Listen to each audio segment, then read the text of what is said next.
should have.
Honorable members,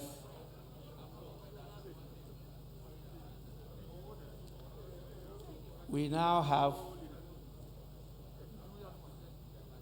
the Minister of State responsible for the Ministry of Finance, in the person of the Minister for Parliamentary Affairs, the Majority Leader and Leader of the House. And so I'll move straight to item 7.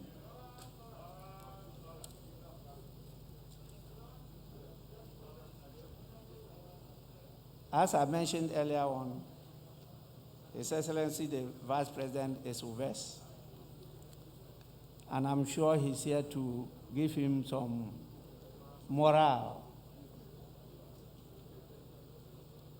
So, Honorable Minister responsible for the Ministry of Finance, you are welcome. And we are now at motion item 7, that this Honorable House approves the budget statement and economic policy of the government for the year ending 31st December 2021. Minister of State responsible for the Ministry of Finance. You may do so now.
Mr. Speaker,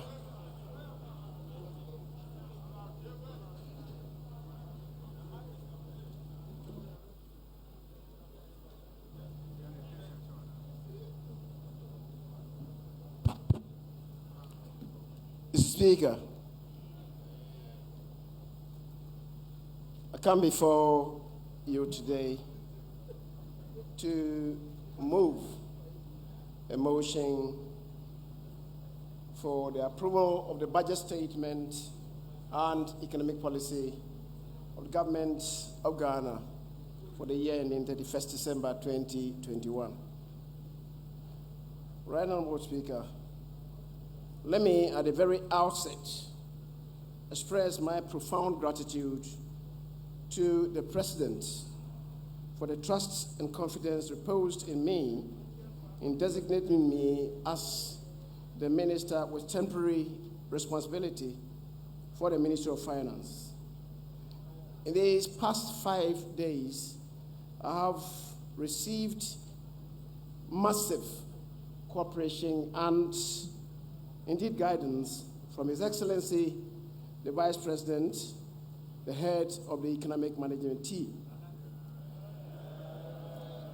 Mr. Charles Adubuaheng, the President's representative at the Ministry of Finance, and the Minister-designate for Finance, Mr. Ken Ofori-Atta, from faraway United States of America, the technical team at the Ministry of Finance.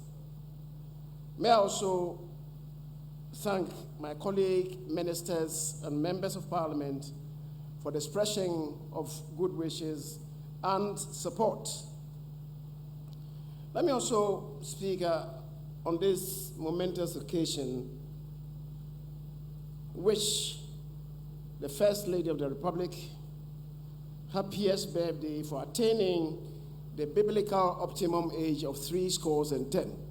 Today, Friday, the 12th of March. Speaker, to Mrs. Irene Kyei-Mensah-Bonsu, let me just say, what can I do without you?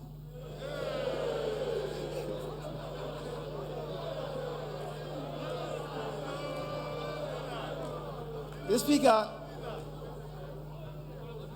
colleagues, I want to believe. Honorable Minister, is it an invitation for her to come and stand by you? Mr. Speaker, you know that she is a stranger in this house, and our rules will not permit her to stand by me. Otherwise, I know I will have the permission of the minority leader, in whom I'm sometimes well pleased to be by my side. Mr. Speaker, I was saying that I want to believe that the facts of the majority leader in the government business, one of our own, presenting the budget statement in this House, should provide sufficient mitigation to subdue the flame of heckling from the professional hecklers. From the professional hecklers. That's because they know themselves. And I know one is pointing at me now. Right, Honorable Speaker, honorable members of Parliament, on the authority of His Excellency, the President, Nana Addo Dankwa Akufo-Addo, I beg to move that this Honorable House approves the financial policy of Government of Ghana for the year ending 31st December 2021. On the authority of His Excellency the President, and in accordance with Articles 179 and 180 of the 1992 Republican Constitution, permit me to present to this august House the budget of the President of the Republic of Ghana. Speaker, this statement is an abridged version of the 2021 budget statement, and I would like to request the Hansard Department to deem the entirety of the budget statement and economic policy as having been read and capture same in the Hansard of today, Friday, the 12th of March, 2021, upon my completion of this submission. The Speaker, I also submit to this august House the following statutory reports. The 2020 annual report on the petroleum funds, in accordance with Section 48 of the Petroleum Revenue Management Act, 2011, Act 815 as amended, the 2020 report on the utilization of the African Union levies, and third, the 2020 annual debt report in accordance with Section 72 of the Public Financial Management Act 2016, Act 921.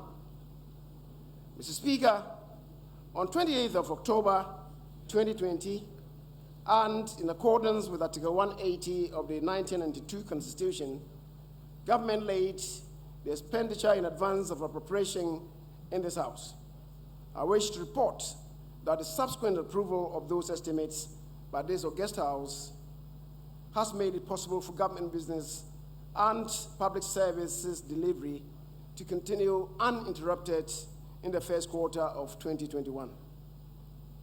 Speaker, just 3 days ago, on the 9th of March 2021, His Excellency, the President of the Republic, Nana Addo Dankwa Akufo-Addo, presented the first message on the state of the nation of his second term. In that address, he clearly stated that even though, like other countries around the world, we've had to go through the worst possible pandemic of our lifetime, the nation is in relative good state, thanks to the grace of God and to the swift, decisive, responsible, and necessary actions taken by government to contain the virus, support families, and sustain the economy. Today, Mr. Speaker, I stand here on behalf of the President to present to you and the House the state of the economy, how we have managed to mitigate and survive the pandemic, and eke out a projected positive growth rate of 0.9% in 2020, contrary to the initial fears of a negative growth rate as experienced in many countries.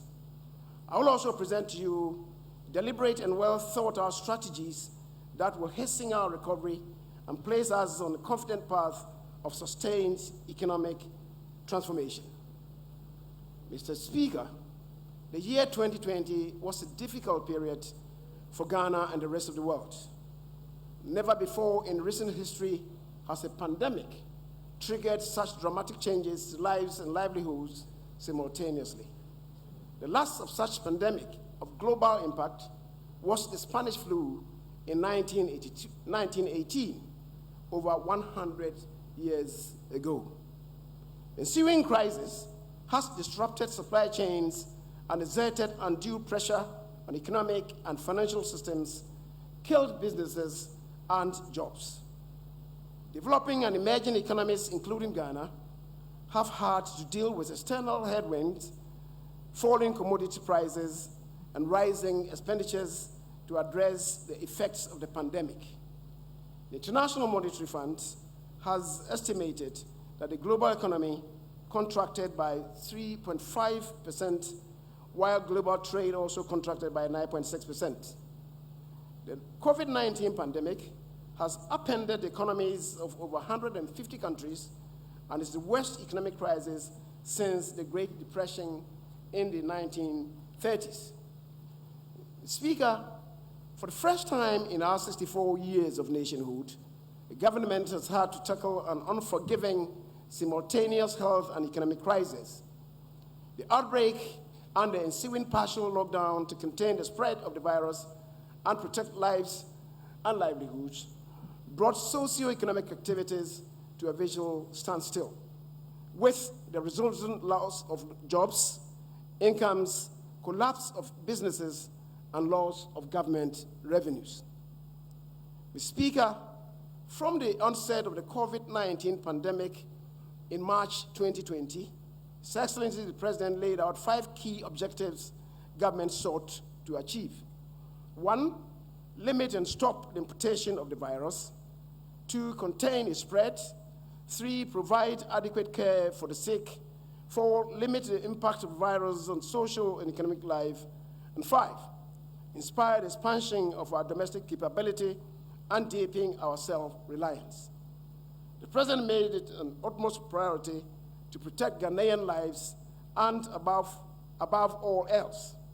This is captured in his now world-famous quotation, and I quote, "We know what to do to bring our economy back to life. What we do not know how to do is to bring people back to life," unquote. Under his leadership, the country took the required swift, drastic, and decisive measures to mitigate the spread of the pandemic. We rapidly mobilized and deployed extensive internal and external resources to support Ghanaian households and enterprises. The Speaker, at this juncture, permit me to acknowledge the support of our development partners, namely the International Monetary Fund, the World Bank, the African Development Bank, the European Union, and other bilateral partners who made available significant resources to complement our efforts. Mr. Speaker, the drastic slowdown in economic activity led to a huge drop in domestic revenues, combined with sharp and unplanned hike in COVID-related expenditures. In sum, this unprecedented crisis led to, one, a sudden shortfall in government revenues amounting to 13.6 billion Ghana cedis, and two, an unexpected and unavoidable rise in expenditures of 11.7 billion Ghana cedis.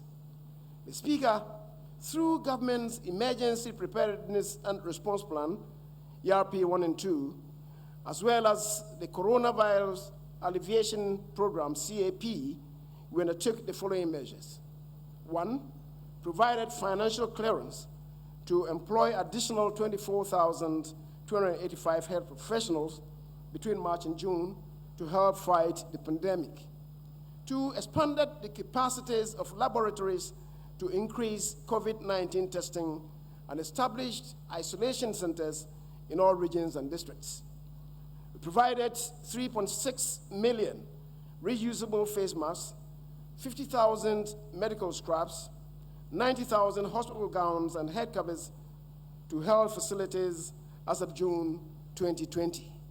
We provided 50% of basic salary as allowances for frontline health workers, waived income tax for all healthcare workers, waived income tax on 50% additional allowances paid to frontline health workers, absorbed the transport costs and cost of sustenance for contact tracers and field surveillance officers.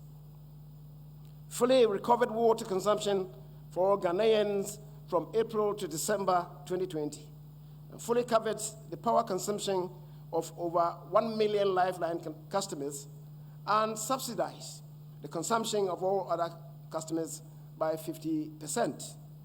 Rolled out the 750 million Ghana cedis caps and buzz programs in May 2020 to directly support micro, small, and medium-sized enterprises. We established a 2 billion guarantee facility to support all large enterprises and for job retention. 12, 100 million Ghana cedi fund for labor and faith-based organizations for retraining and skills development. An unemployment insurance scheme to provide temporary income support to workers who were laid off due to the pandemic. 14, we transferred over 50 million to 400,000 most vulnerable individuals under the LEAP program. Provided cooked meals to 2.744723 vulnerable persons and worked with faith-based organizations to distribute dry food packages to 470,000 families. We provided hot meals for 584,000 final year junior high school students and 146,000 staff of public and private schools from August 24th to September 18, 2020, as they wrote their final examinations.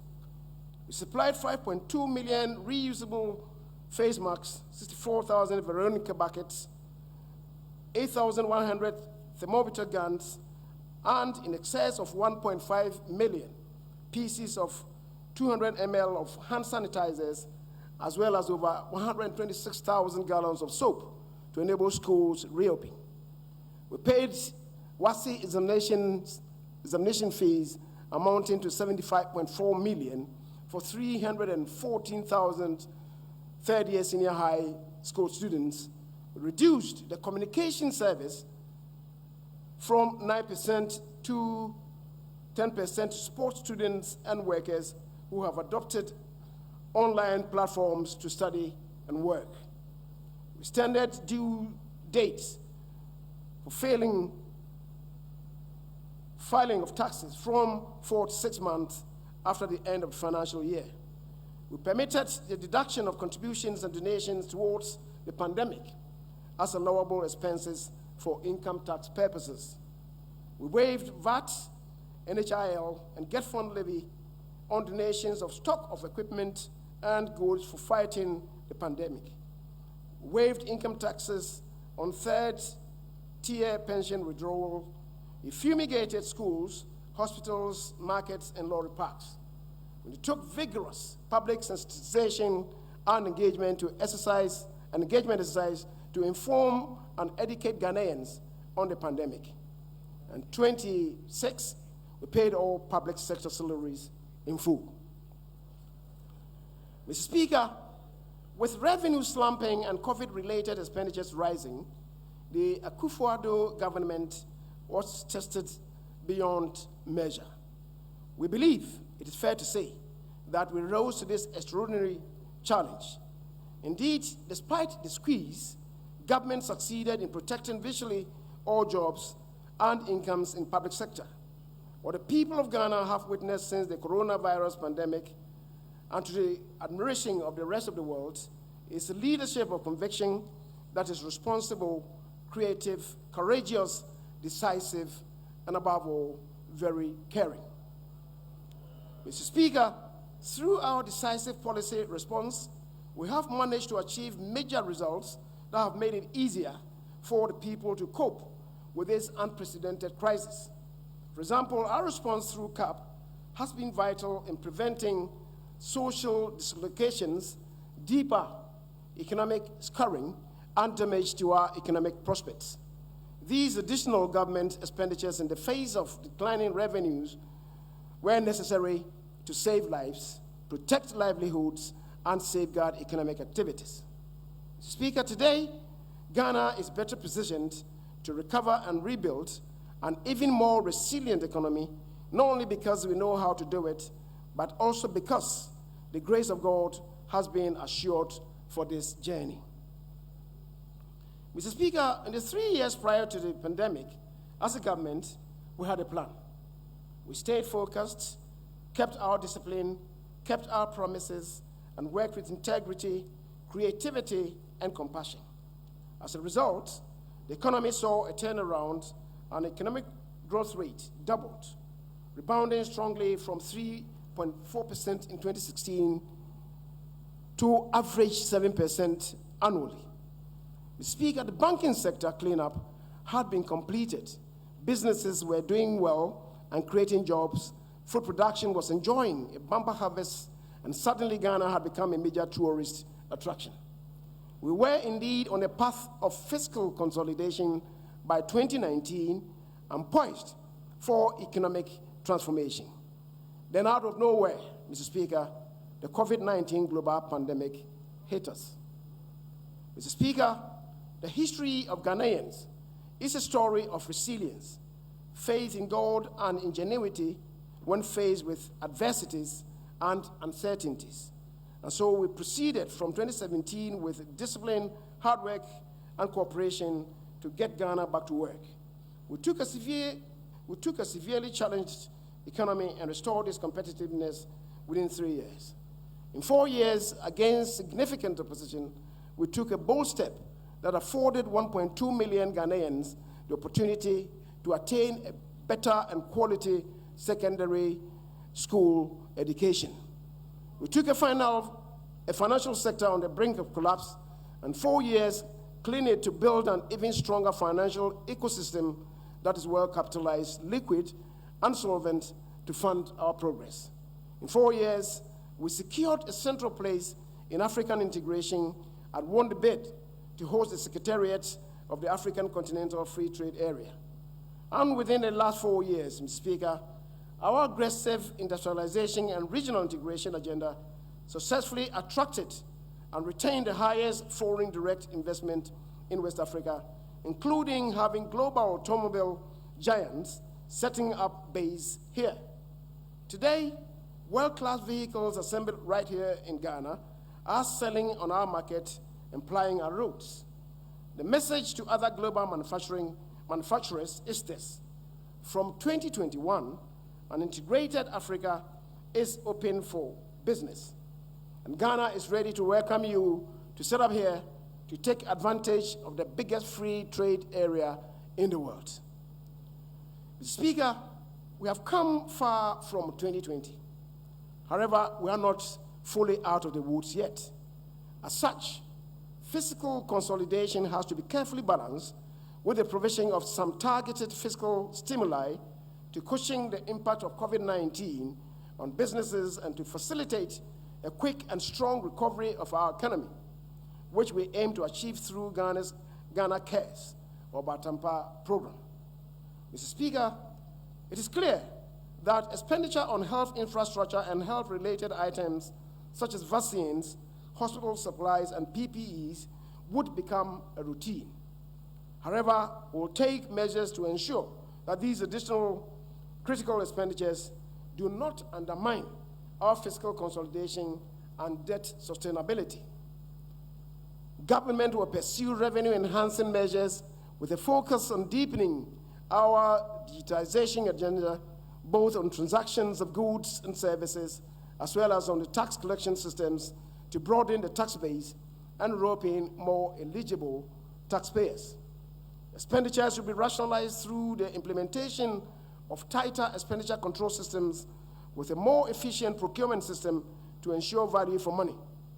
We will also pursue structural reforms in public financial management system to improve efficiency in public service delivery. Mr. Speaker, we believe that the achievements in the 3 years prior to the COVID-19 outbreak, as well as the intermediate outcomes of the EPRP and CAP, are the foundations from which we will collectively adapt to the changes caused by this pandemic and, quote, build back better and greener, unquote. Speaker, the seminal breakthroughs in vaccine development gives hope that economies can reopen more quickly than anticipated. However, logistical challenges in access and administration of vaccines and the continued mutation and emergence of more infectious variants of the virus may further delay the resumption of full economic activities around the world. Mr. Speaker, in line with the President's determination to protect the lives of Ghanaians, we have prioritized the vaccination program against COVID-19. Through the bold leadership and adept diplomacy of His Excellency the President, Ghana became the first country in the world to receive its first batch of vaccines of the 600,000 doses through the COVAX initiative on Wednesday, the 24th February 2021. We are also working assiduously to secure vaccine for 20 million Ghanaians to enable us to attain herd immunity by the end of this year. Once again, Ghana has stepped up in front. Thanks to His Excellency the President's leadership, we are championing African excellence to become the vanguard against COVID-19 on this continent. However, Speaker, until we achieve herd immunity, we cannot let our guard down if we are to contain the spread of this virus.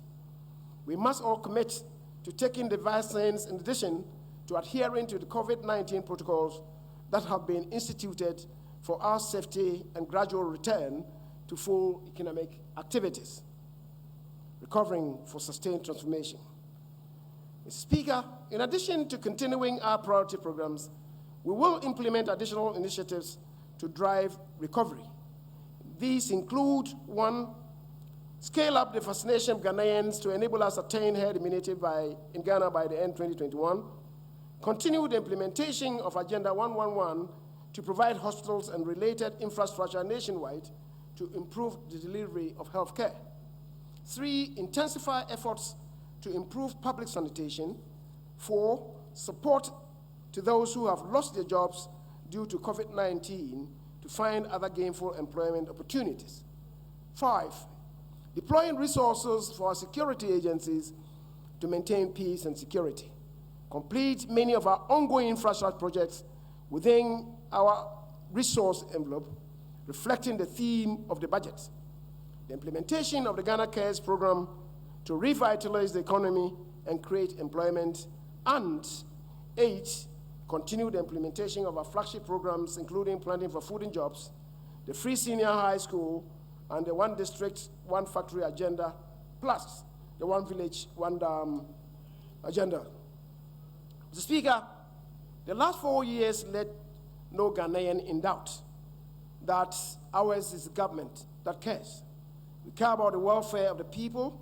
We care about the need for business to create wealth. The next 4 years will see a more clinical structural focus on President Akufo-Addo's transformation agenda as we build with deliberate rapidity on the gains so far made.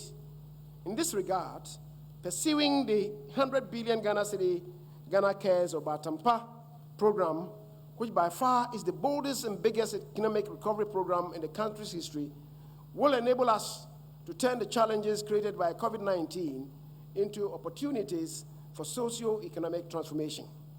This program will foster closer collaboration with the Ghanaian private sector, labor, the people, our development partners, and foreign investors. The Batampa program is inspired by His Excellency the President's conviction that, and I quote, "What our forebears dreamed of, we will achieve. If we inherited dreams and visions from our founding fathers, we should leave legacies of achievements and realities to our children and their children," unquote. Mr. Speaker, through Ghana Cares, we will, 1, expedite government's digitalization agenda to achieve greater efficiency and effectiveness in public service delivery.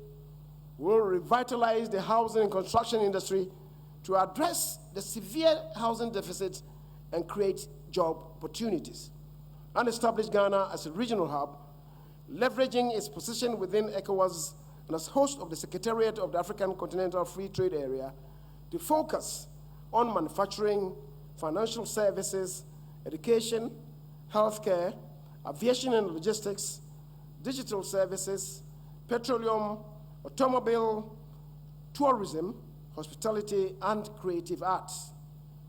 Support the private sector and entrepreneurs to become a powerful engine for job creation. Actively promote both local and international investments, including the use of PPPs, and upgrade the skills of our workers through retraining programs focusing on technical and vocational skills. Mr. Speaker, the implementation arrangements for the Ghana Cares programs are in place. Clear budgets have been set and milestones developed. We will establish delivery units in the relevant MDAs and partner with the private sector, academia, and other practitioners to facilitate and monitor implementation. There will also be regular institutional arrangements to ensure we achieve synergies and track results on a timely basis. Speaker, the theme for the 2021 budget is completion, consolidation, and continuation. This theme is underpinned by the fact that over the years, every new budget invariably contains a host of new projects to be initiated at the expense of ongoing projects. Not only does this put pressure on our finances, but also has historically resulted in arrears, with many contractors not being paid on time for work done, and thereby escalating the overall cost of these projects. The Speaker, government has therefore decided to chart a new direction from 2021. A major concern of all Ghanaians across the political divide is the usually wasteful specter of uncompleted public projects scattered across the country. This must stop. Governments owe the people a duty to use limited public funds responsibly. Our goal is to bring to an end the culture of unfinished projects. The main focus of government for this year, therefore, is the fulfillment of existing commitment and the completion to the largest extent possible of existing projects. The delivery tracker, which government launched last year to track progress of infrastructure projects, showed over 8,700 ongoing projects across all sectors at the end of 2020. And that is why the President has tasked his ministers and heads of all other relevant institutions to focus the infrastructural energies of government mainly on continuing and, if possible, completing existing projects in 2021. The era of abandoning viable projects started with public funds must end. And this time we believe, and the time we believe is now. Mr. Speaker, I now proceed to give highlights of the budget. Global economic developments and outlook. Growth. Speaker, data from the IMF's January 2021 World Economic Outlook update indicate that the global economy is projected to grow at 5.5% in 2021, up from the estimated contraction of 3.5% in 2020. The 2021 growth estimates reflects an expected positive turnaround on account of COVID-19 vaccine-powered economic activity and strong policy response in advanced countries. Speaker, despite expectations for global economic recovery between 2021 and 2022, output gaps are not expected to close until after 2022. Consistent with this expectation, inflation is projected to remain subdued during the 2021-2022 years. For advanced economies, inflation is projected to increase from a low of 0.7% in 2020 to 1.3% in 2021 and further to 1.5% in 2022, in consonance with increasing prices of medical supplies and those other commodities.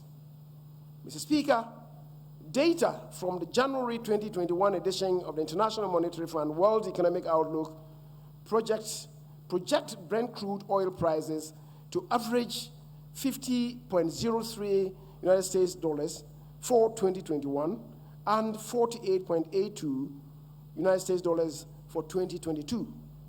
Gold, as a safe haven, benefited immensely from the pandemic in 2020.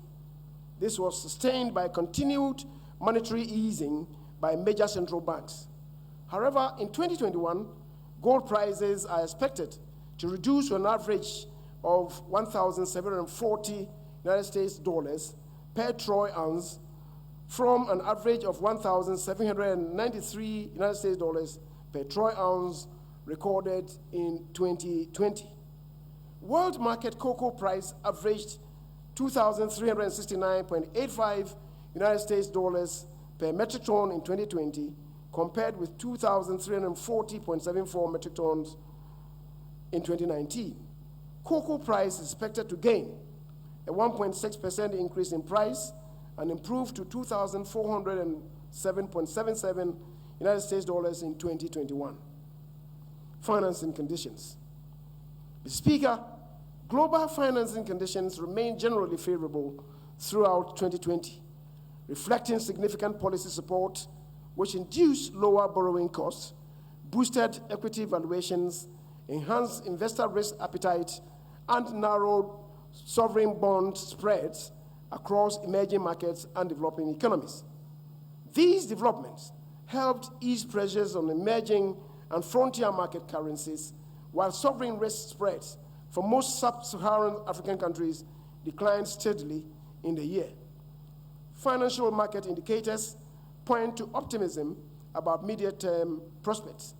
However, Mr. Speaker, rising debt levels and increasing interest burdens across several emerging markets and developing economies pose significant financing risks in the short term. Domestic microeconomic performance for 2020.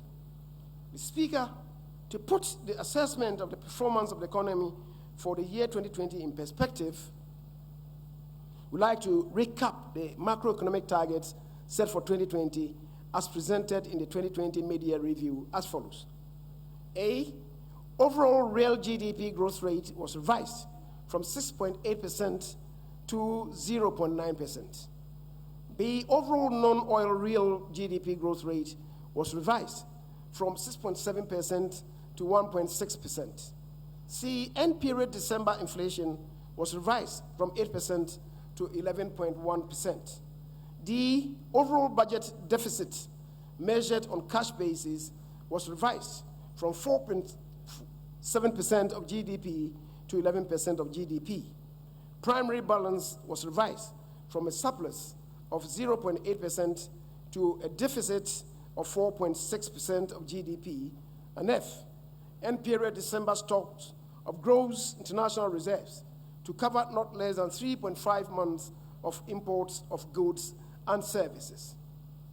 Mr. Speaker, even though complete 2020 gross domestic product data has not yet been released by the Ghana Statistical Service, provisional data for the first 3 quarters of 2020 show that the targets for most of the macroeconomic indicators are largely on track.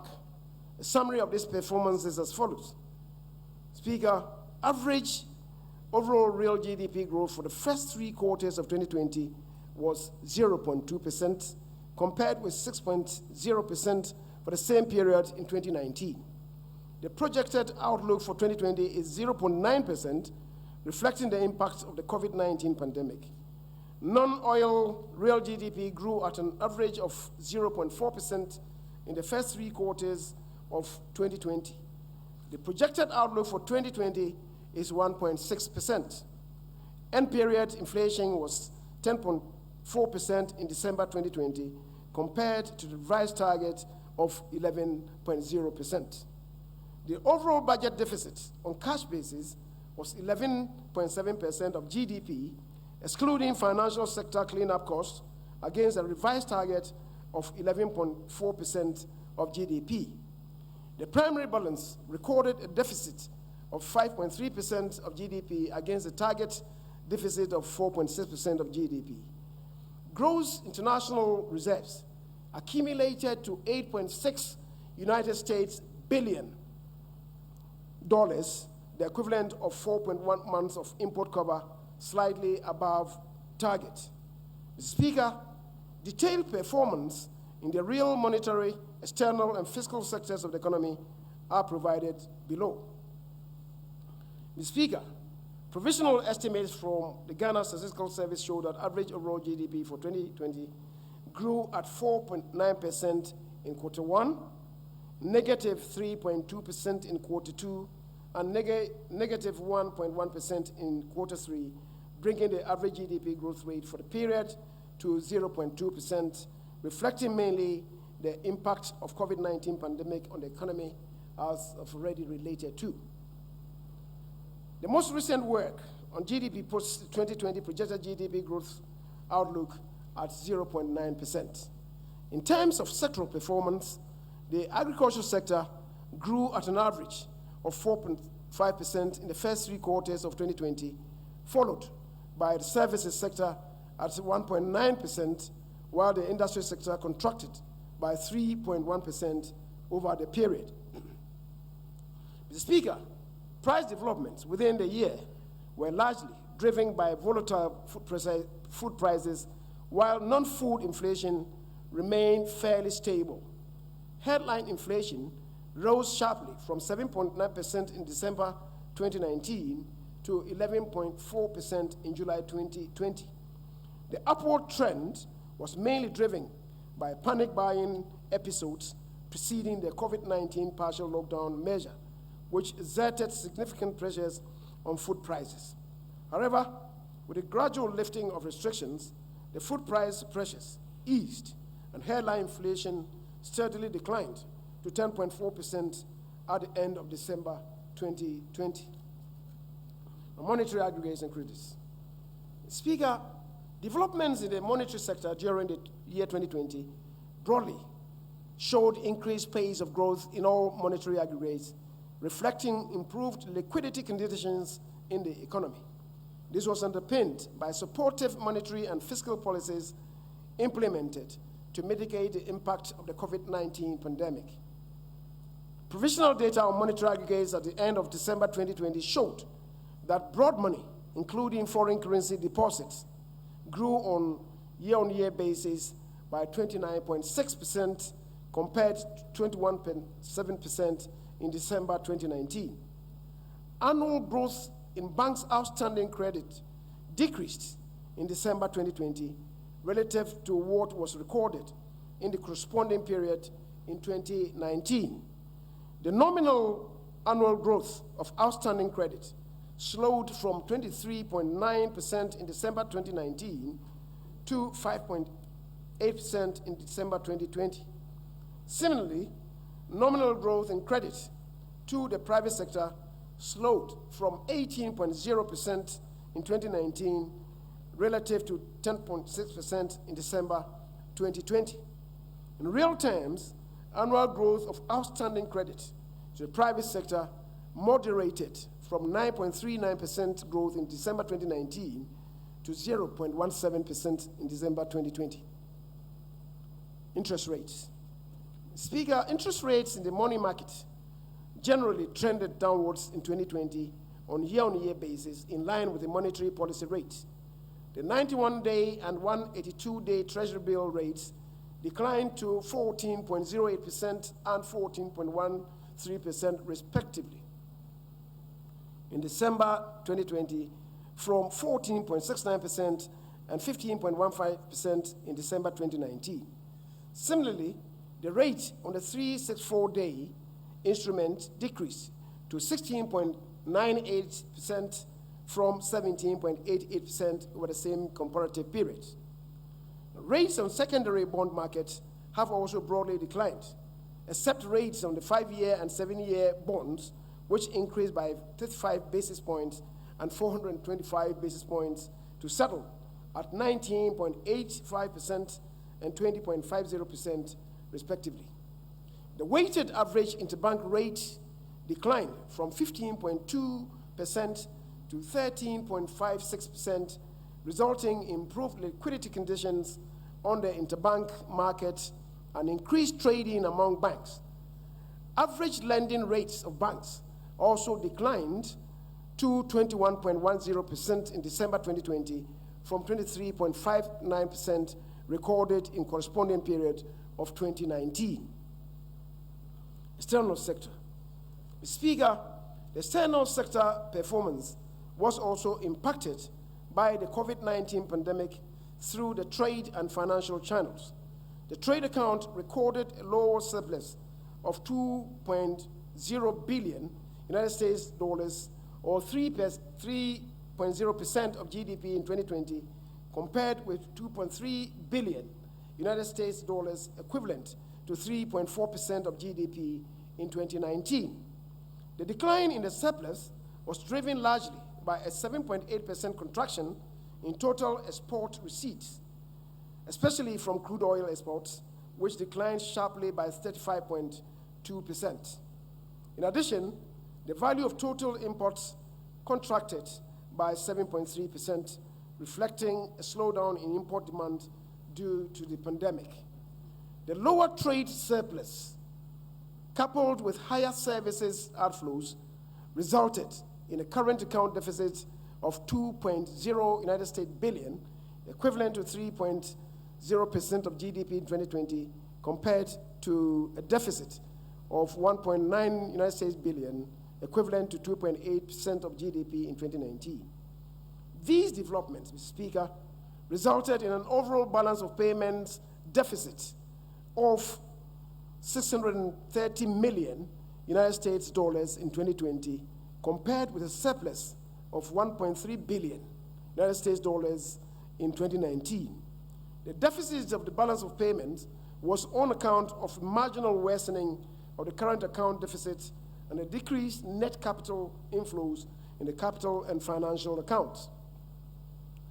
Gross international reserves.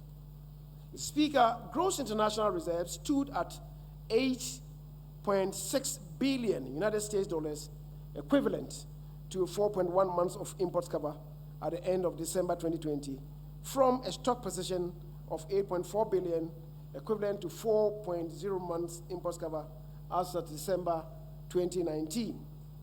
Exchange rate development. The foreign exchange market was relatively stable, and local currency performed better in 2020 than in 2019. Pressures from corporate demand, energy-related forex demand, and pandemic-induced portfolio outflows were offset by improved forex inflows, mainly from the Eurobond issuance and the IMF Rapid Credit Facility. These were complemented by the substantial reserve buildup by the Bank of Ghana at the end of 2019.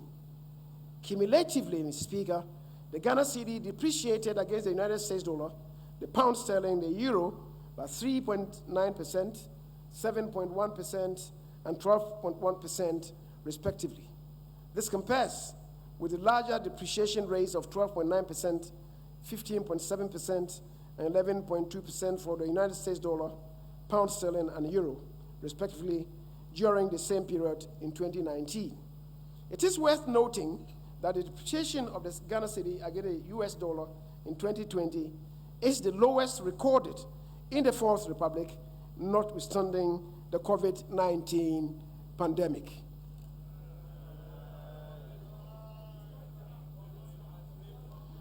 Mr. Speaker, it is worth noting, since my colleague, the Honorable Atuforsin, is beckoning me to state that the depreciation of Ghana cedi against the United States dollar in 2020 is the lowest recorded in the Fourth Republic, notwithstanding the impact of the COVID-19 pandemic. Mr. Speaker, the 2020 fiscal policy objectives were adversely affected by the outbreak of the 2019 pandemic, which resulted in the recalibration of the 2020 fiscal framework during the 2020 mid-year fiscal policy review to accommodate the unanticipated shocks and enable Ghana government to implement policies and programs to ensure that both lives and livelihoods were protected. Mr. Speaker, total revenues and grants was raised downwards by 13.4 billion to reflect the impact of the COVID-19 pandemic on revenues, while total expenditures were revised upwards by 11.8 billion to accommodate COVID-19 related expenditures, resulting in a revised budget deficit of 11.4% of GDP for 2020. Mr. Speaker, the unprecedented impact imposed by the COVID-19 pandemic led to the suspension of the set of fiscal responsibility rules for the 2020 financial year in accordance with Section 3, Sub 1 of the Fiscal Responsibility Act 2018, Act 9A2. Despite the adverse impact of the pandemic on the Ghanaian economy, especially in the first half of the year, implementation of the 2020 revised budget was largely on track. The provisional data of government's fiscal operations from January to December 2020 indicate that total revenue and grants exceeded a revised target of 2.7%, amounting to 55.12 billion, while total expenditures, including arrears clearance, amounted to 100,052 million, exceeding programmed expenditures by 2.4%.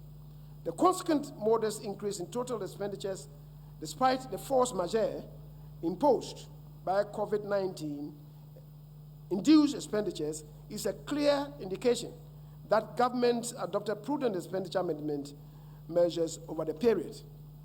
Mr. Speaker, the above revenue and expenditure performance resulted in an overall fiscal deficit of 11.7% of GDP, excluding the financial sector cleanup cost.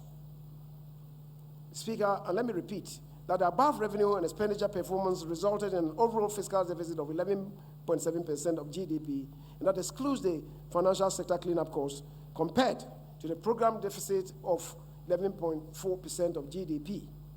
The corresponding primary balance for the period was also a deficit of 5.3% of GDP, compared with the revised deficit target of 4.6% of GDP. The fiscal deficit, including the financial sector cost for 2020, is 13.7% of GDP. Mr. Speaker, the fiscal deficit was financed from both domestic and external sources. Given the tightness of the external financing conditions, government had to resort more to domestic financing, including drawdown in government deposits at the central bank, domestic market operations, and other sources of domestic financing. Net domestic financing amounted to 44.889 billion, equivalent to 11.7% of GDP. Net foreign financing amounted to 31 million against a target of 18.46 billion, or 4.8% of GDP.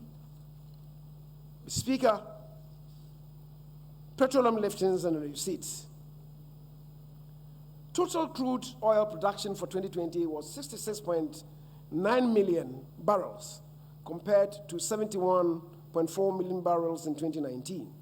As of December 2020, the Ghana National Petroleum Corporation had lifted 12 parcels of crude oil on behalf of the state and transported 88.418 million standard cubic feet of gas to the Ghana National Gas Company, GNGC. Total petroleum receipts, that's proceeds from liftings and other petroleum receipts, as at end 2020, amounted to $666.4 million United States dollars, equivalent to 3.8 billion Ghana cedis, compared with the receipts of $937.6 million United States dollars, equivalent to 4.9 billion Ghana cedis in the same period for 2019. These receipts were allocated based on the provisions of the Petroleum Revenue Management Act, as amended. In particular, the GNPC was allocated a total of 198.6 million United States dollars, made up of equity financing cost of 154.8 million United States dollars, and a share of the net carried and participating interest of 43.8 million United States dollars. The annual budget funding amount received a total of 273.4 million United States dollars, while the Ghana Petroleum Funds received 166.6 million United States dollars. The Ghana Petroleum Funds were distributed to the Ghana Stabilization Fund and the Ghana Heritage Fund in the ratio of 7:3, consistent with the Petroleum Revenue Management Act. Thus, the Ghana Stabilization Fund received 116.6 million United States dollars, while the Ghana Heritage Fund received 49.9 million United States dollars. Public debt development. Mr. Speaker, the provisional debt stock as it ends December 2020 stood at a nominal figure of 291.614 billion, representing 76.1% of GDP, compared with 217.991 billion, equivalent to 62.4% of GDP in 2019. Mr. Speaker, the total debt stock mix was made up of a provisional figure of 141.780 billion for external debt and 149.83389 billion for domestic debt, accounting approximately for 48% and 51.4% of the total public debt stock, respectively. As a percentage of GDP, external domestic debt represented 36.99% and 39.09%, respectively. Speaker, the total public debt has increased from 122 billion, that is 6.9 GDP, to 291.6 billion, that is 76.1% of GDP, as at the end of December 2020. Included in the debt stock and the debt to GDP ratio at the end of 2020 are the following non-recurrent burdens that we had to deal with as a matter of urgency.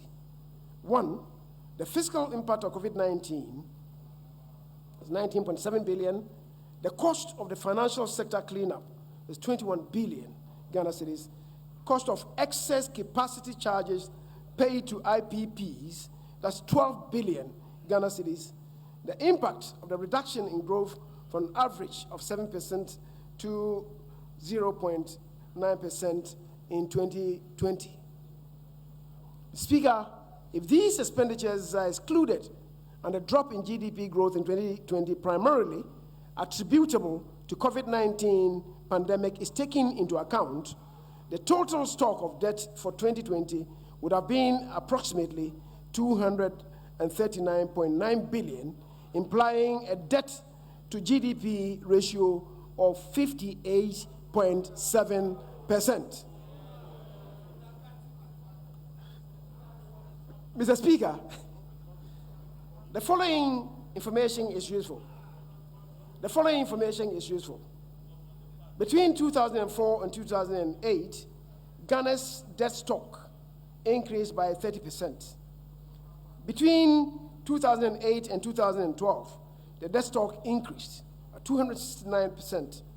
Between 2012 and 2016, the increase in the debt stock was 243%. Between 2016, the increase in the debt stock was 137%. This includes the costs of the banking sector cleanup, excess capacity charges, and the impact of the COVID-19 pandemic. Mr. Speaker, these are the facts according to the figures. Mr. Speaker, despite the impact of the pandemic, the rate of growth of the public debt has been lower under our government than under previous governments. The rate of growth, and do the calculations on not your laptops, but on your cell phones. Mr. Speaker, the rate of debt growth was lower despite the massive investments in our flagship programs such as free senior high school, planting for food and jobs, NAPCO, one district, one factory, one village, one dam, one constituency, one ambulance, and the restoration of teacher and nursing training allowances, among others, while maintaining relative macroeconomic and exchange rate stability. Mr. Speaker, this reinforces the fact that the Akufo-Addo and indeed the NPP government are simply better managers of the economy and better protectors of the public purse.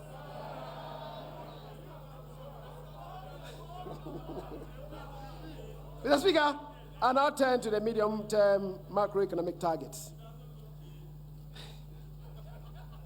Mr. Speaker, the preoccupation of government in 2021 in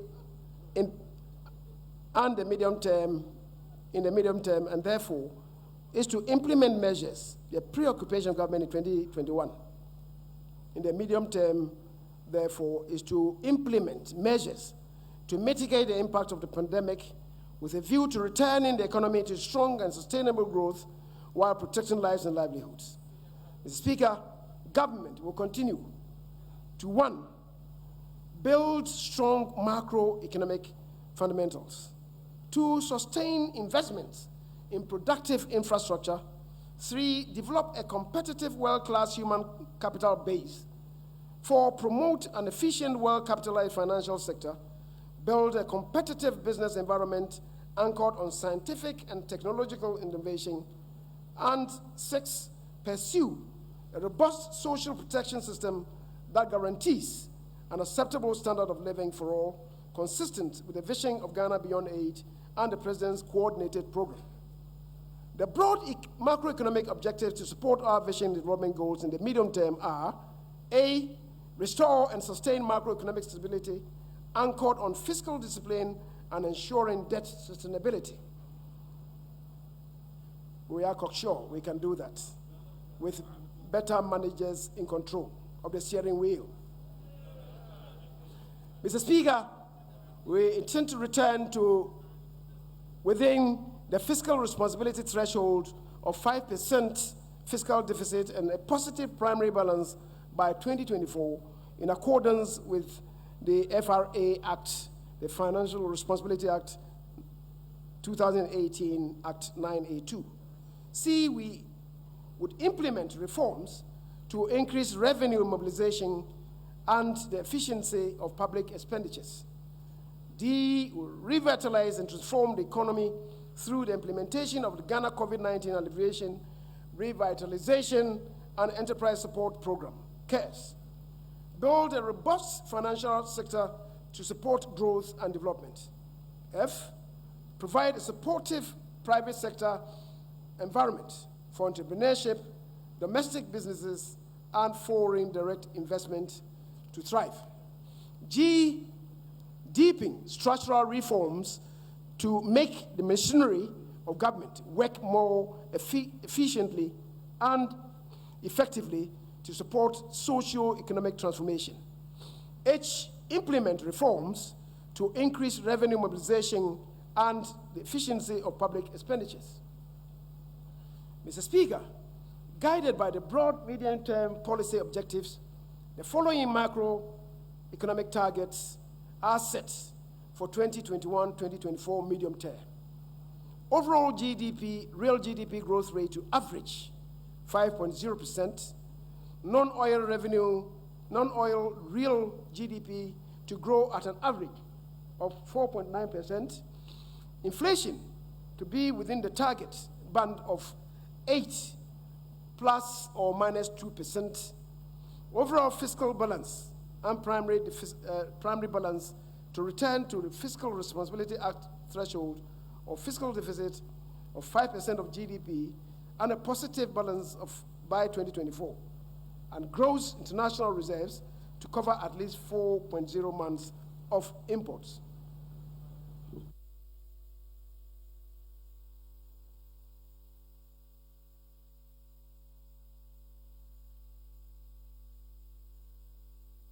Mr. Speaker, based on the overall macroeconomic objectives and the medium-term targets, the following macroeconomic targets are set for 2021.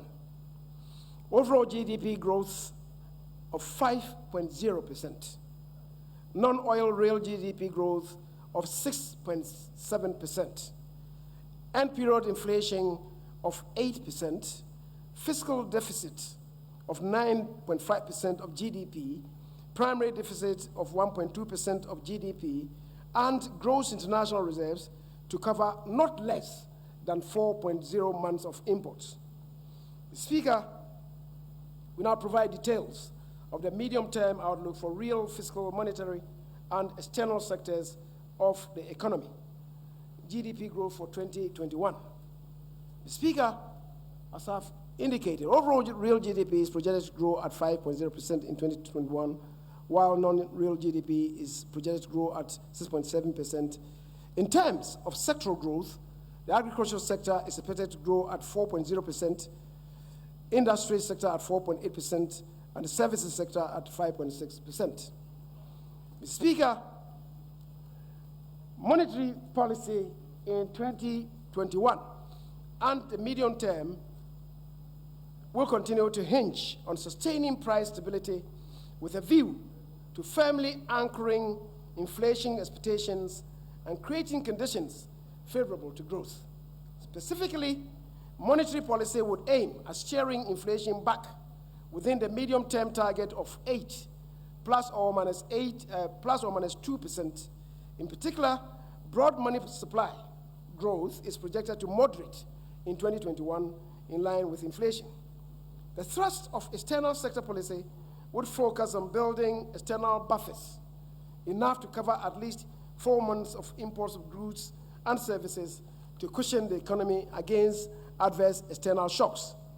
This will be supported by expected improvements in the trade balance and the current account balance, backed by increased remittance inflows, improved portfolio inflows, unfavorable assets to the international capital market. Potential downside risks to the external sector outlook continue to be the possible weakening of commodity prices, increased energy-related payments, and portfolio reversals. Mr. Speaker, I'm happy to announce that the resolution of the banking industry has been completed. Government has been working to complete the bailout of the asset management industry through the provision of a bailout package for investors of the failed asset management companies out of an estimated 8.5 billion Ghana cedis to help pay investors of the failed AMCs. This August House approved an amount of 3.1 billion in 2020 mid-year budget. At the end of the 2020 December, government had provided an amount of 3.4 billion for the payment of validated claims to investors of 30 AMCs for which liquidation orders were obtained. This amount was in a combination of a 3-year marketable bond of 2.5 billion Ghana cedis and a 5-year zero-coupon bond of 915 million Ghana cedis. Mr. Speaker, for the Securities and Exchange Commission to fully settle investors of the remaining 17 AMCs, an amount of 5.5 billion, 1.3% of GDP, is required. For this reason, we have come to this House once again to seek for your approval to raise an amount of 5.5 billion in 2021 to complete the asset management industry bailout, including Gold Coast Fund Management Limited, now Black Shield Capital Management, First Bank Financial Services Limited, Liberty Assets Management, Bridge Capital Asset Management Limited, Ideal Capital Partners Limited, and Frontline Capital Advisors Limited. International Capital Market Operations for 2021. Mr. Speaker, over the past few years, many frontier and emerging economies have broadened the range of debt instruments they have deployed. Financial conditions on the global market has raised opportunities to tap into the international bond market and increase access to commercial debt financing. However, market access conditions are highly uncertain and spreads can widen in a short time in reaction to local or international events. Following from this, the Ministry of Finance took a proactive approach and presented and secured parliamentary approval on 10th November 2020 for this as part of the 2021 expenditure in advance of appropriation for the 2021 fiscal year. The proceeds are to support the budget deficit by funding growth-oriented expenditures and conduct liability on both external and domestic bonds. The limit of funding from the capital market was up to $5 billion United States dollars through multiple instruments made up of Eurobonds, diaspora bonds, sustainable bonds, green bonds, and social bonds, and a syndicated term bridge financing. Mr. Speaker, we certainly are not fully out of the woods yet with the ongoing COVID-19 second wave, but such fiscal consolidation has to be carefully balanced with the provision of some targeted fiscal stimulus to cushion the impact of COVID-19 on businesses and the economy, which we aim to achieve through the Ghana Cares or BATAPA program. Mr. Speaker, in the medium term, we will pursue revenue-enhancing measures with a focus on deepening our digitalization agenda, both on transactions of goods and services, as well as on tax collection machinery, as part of measures to broaden the tax base and roping a lot more eligible taxpayers into the tax net. Expenditures will be rationalized through the implementation of tighter expenditure control systems with much more efficient procurement system to ensure value for money. We'll also pursue structural reforms in public financial management system to improve efficiency in public service delivery. Mr. Speaker, in spite of our drive to ensure that we do not prematurely withdraw fiscal stimulus support as part of measures to contain the pandemic and revitalize the economy, our resolve to ensure debt sustainability in the medium term will support a medium-term fiscal path that will ensure that we return to fiscal responsibility ceiling of a deficit of 5% of GDP and a positive primary balance by 2024. Petroleum receipts and utilization for 2021. Mr. Speaker, the projected petroleum revenue for 2021 will amount, as I've already indicated, to $885.7 million United States dollars. The total revenue is made up of royalties, 201 United States million United States dollars, carried and participating interest to 524.9 million United States dollars, corporate income tax 158.5 United States dollars, and surface rentals 1.3 million United States dollars. Mr. Speaker, in line with the PRMA, we would like to propose the allocation of the petroleum revenue as follows.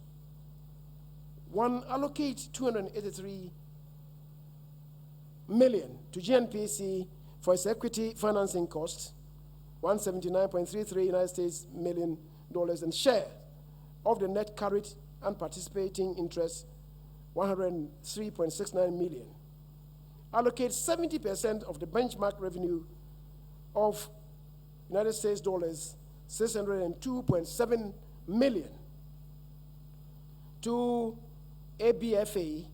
Allocate 30% of the benchmark revenue to the Ghana Petroleum Funds, and allocate 126.57 million of the Ghana Petroleum Funds amount to the Ghana Stabilization Fund, and 54.24 million to the Ghana Heritage Fund.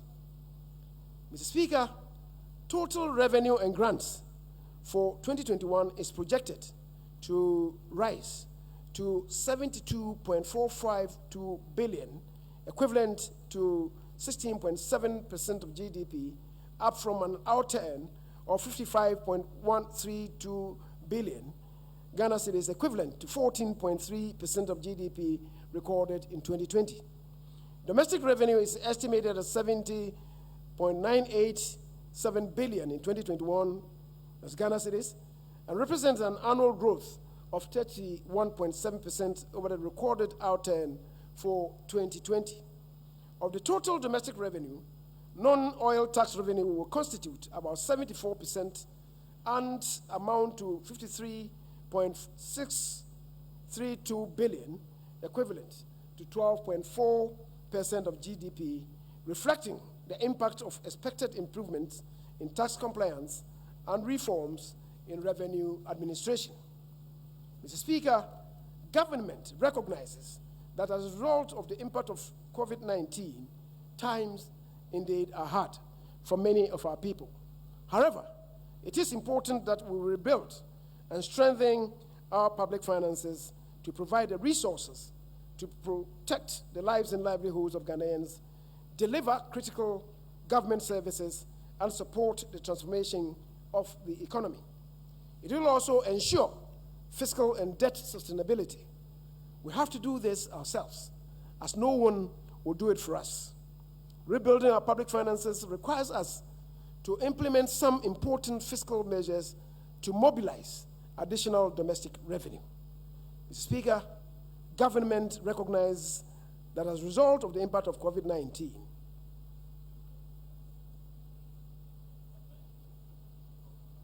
Speaker, as I've already said, rebuilding our public finances requires us to implement some important fiscal measures to mobilize additional domestic revenue. COVID-19 health levy. Speaker, the COVID-19 pandemic has caused additional health spending that far exceeds the annual budget for health. Some of the actions that are being implemented by government to address this pandemic include: 1, procurement of vaccines. The first batch of 600,000 doses from the COVAX facility, as I've already related to, have already been delivered. An additional 17,600,000 vaccine doses to be delivered by June. with more to come in the course of the year. Vaccination of Ghanaians, as at Wednesday, 10th of March, 2021, is 262,365 Ghanaians receiving the first dose of the vaccines. Establishment of 14 medical waste treatment facilities across the country for safe disposal of medical waste in collaboration with the private sector. 33 major health projects have been approved for implementation at a cost of 890 million euros. To date, 14,600,000 pieces of personal protective equipment, PPEs, produced domestically for health workers, students, teaching and non-teaching staff of tertiary and secondary educational institutions. Agenda 111 will see to the construction of 100-bed district hospitals in 101 districts with no hospitals, 7 regional hospitals for the new regions, including one for the Western region, the construction of 2 new psychiatric hospitals for the Middle Belt and Northern Belt, respectively, and the rehabilitation of the Ifeanyi Hospital in the Western region. The need to recruit more health care professionals, in addition to the 100,000 recruited in the first term of the president. To provide the requisite resources to address these challenges and fund these activities, government is proposing the introduction of a COVID-19 health levy of 1 percentage point increase in the national health insurance levy and a 1 percentage point increase in the VAT flat rate to support expenditures related to COVID-19. Sanitation and pollution levy. Mr. Speaker, notwithstanding the progress that we have made in the areas of sanitation and pollution, there is still a lot more to be done. Specifically, we need to, 1, improve urban air quality and combat air pollution. 2, we should support the re-engineering of landfill sites at Pone and Uti.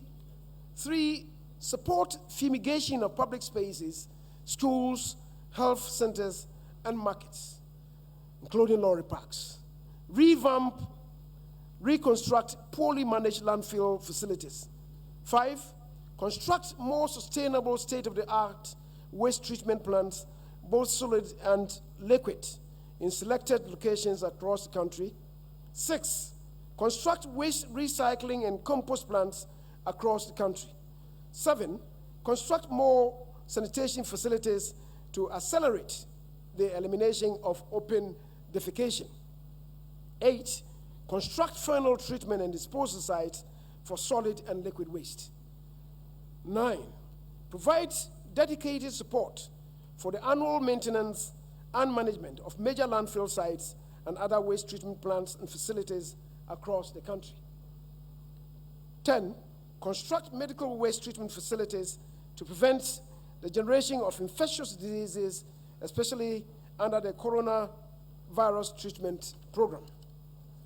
Mr. Speaker, these are all very critical investments that have to be made for the benefit and dignity of all Ghanaians. These will ensure sustainable sanitation management, improve the quality of life, and reduce the number of deaths and diseases from poor sanitation. To provide the requisite resources to address these challenges and fund these activities, government is proposing a sanitation and pollution levy, SPL, of 10 pesos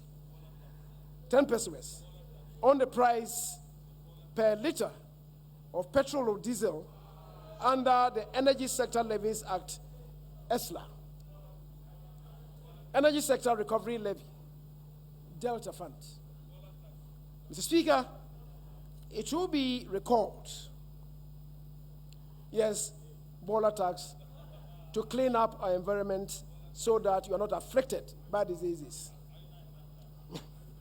Mr. Speaker, it will be recalled that when crude oil prices increased substantially between 2017 and 2018, government abolished excise taxes and reduced special petroleum tax from 17.5% to 13% to mitigate the impact on domestic petroleum prices. However, due to the difficulties faced by the economy arising from higher excess capacity payments in the energy sector, which have not reflected in energy tariffs. Despite substantial progress made by the Akufo-Addo government, there is a need to find additional resources to cover the excess capacity charges that have resulted from the power purchase agreements, PPAs, signed by the previous administration, which required payments of capacity charges even when the plants involved were idle or unutilized. Mr. Speaker, it has become very necessary for government to consider a review of the energy sector levies. The energy sector recovery levy of 20 pesos per litre on petrol, diesel products under the ESLA is hereby submitted to this House for approval. Mr. Speaker, I should note that on the basis of existing world crude oil prices, the implementation of the two proposed levies for sanitation and pollution, as well as to pay for excess capacity charges, would result in a 5.7% increase in petroleum prices at the pump. Mr. Speaker, the data shows that under the Akufo-Addo government, the increase in petroleum prices is the lowest in the Fourth Republic. And the data shows. Mr. Speaker, in the year 2020, for example, there was a cumulative net decrease in petroleum prices at the pump by 7.46% and diesel by 9.53%. Between 2009 and 2012, average petroleum prices increased by 29.5% annually. Between 2013 and 2016, average petrol prices increased by 24% annually.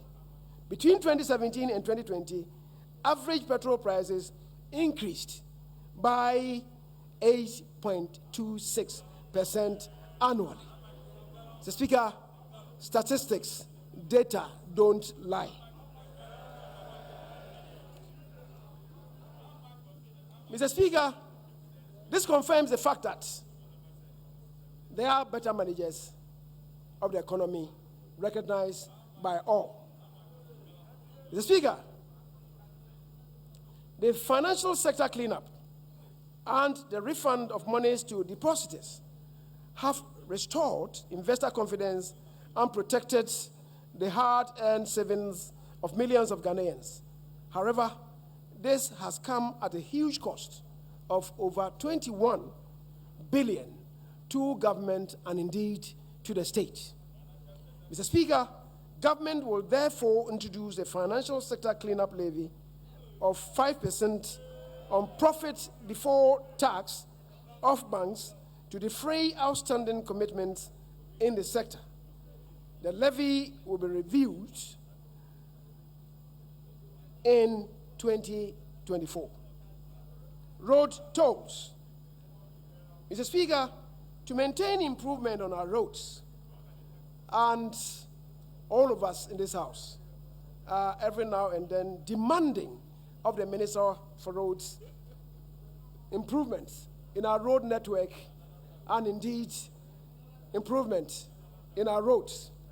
Mr. Speaker, to maintain the improvement on our roads, government will review existing road tolls and align them with current market rates.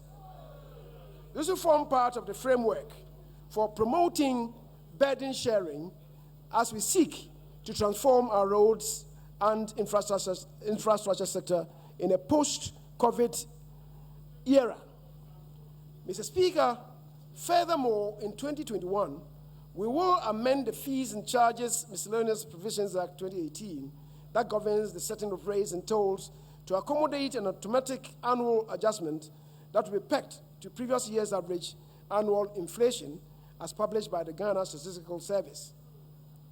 Mr. Speaker, in 2021, the GRA will intensify audits and institute measures to recover all outstanding debts and enforce collections in the extractive industry. A study of the downstream petroleum sector indicates that there is still the challenge of underreporting and evasion of taxes by some industry players. The GRA, in conjunction with the relevant agencies, will mount a campaign to deal with these unlawful acts. Mr. Speaker, gaming has become a major income earner all across the globe and a significant source of government revenue. The influx of online betting and automation of the once totally manual process has changed the character of revenue sources from that industry. It is estimated that Ghana loses over 300 million Ghana cedis annually in revenue due to leakages in the sector. The Ministry of Finance and the Ministry for the Interior would co-supervise the gaming industry and will soon consult with stakeholders to formulate a comprehensive policy to improve revenue mobilization from the source. COVID-19 support.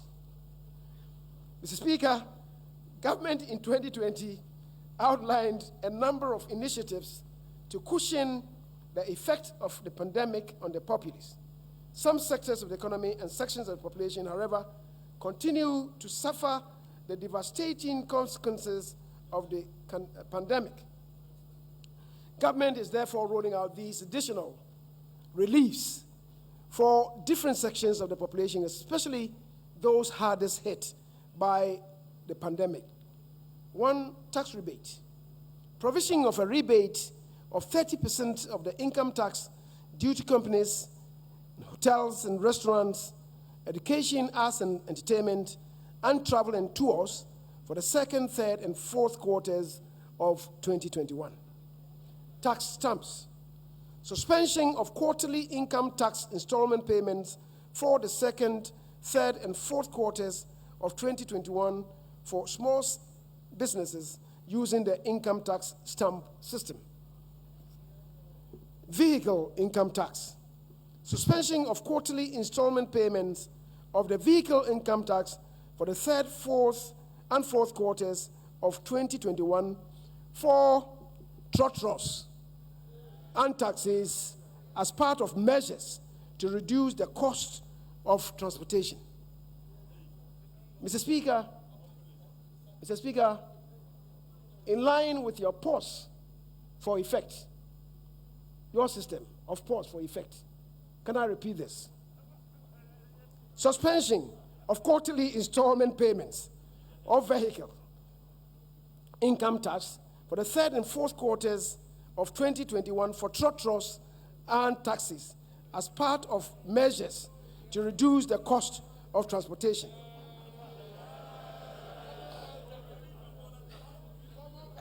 Extension, Speaker, the fourth, extension of the waiver of interest as incentive for early payment of accumulated tax arrears. A waiver of penalty and interest on accumulated tax arrears up to December 2020 to reduce cash flow challenges for companies and individuals who arrange terms with GRA to pay up the principal by September 2021. Beneficiaries of these reliefs will have to be registered with GRA and must have filled their first quarter tax obligations.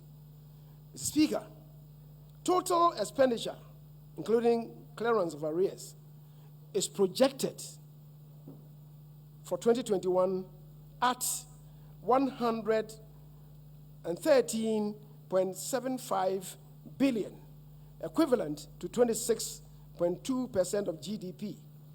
This represents a growth of 13% above the outturn of 100.052 billion recorded in 2020.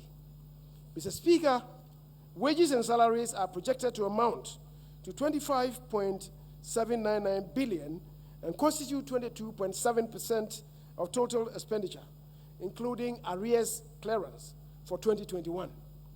As a percentage of GDP, the wage bill is projected to be 5.9% in 2021 compared to 6.5% recorded in 2020. Use of goods and service is also projected at 5.967 billion or 1.4% of GDP. This represents 5.2% of projected total expenditure, including arrears clearance. Mr. Speaker, interest payments are projected at 35.864 billion, equivalent to 8.3% of GDP in 2021. Of this amount, domestic interest payments will constitute about 79.1%, an amount of 28.368 billion Ghana cedis. Transfers to statutory funds, as well as all other earmark funds, are estimated at 18.081 billion, that is 4.2% of GDP, representing 52.2% growth over the recorded outturn of 2020. Mr. Speaker, capital expenditure is projected at 11.423 billion, that is 2.6% of GDP in 2021, a decline of 5.5% over the 2020 outturn. Of this amount, domestic finance capital expenditure is estimated at 3.31 billion, that is 0.8% of GDP. An amount of 8.112 billion Ghana cedis has been estimated for foreign finance capital expenditure, and this will be funded by a combination of project grants and loans.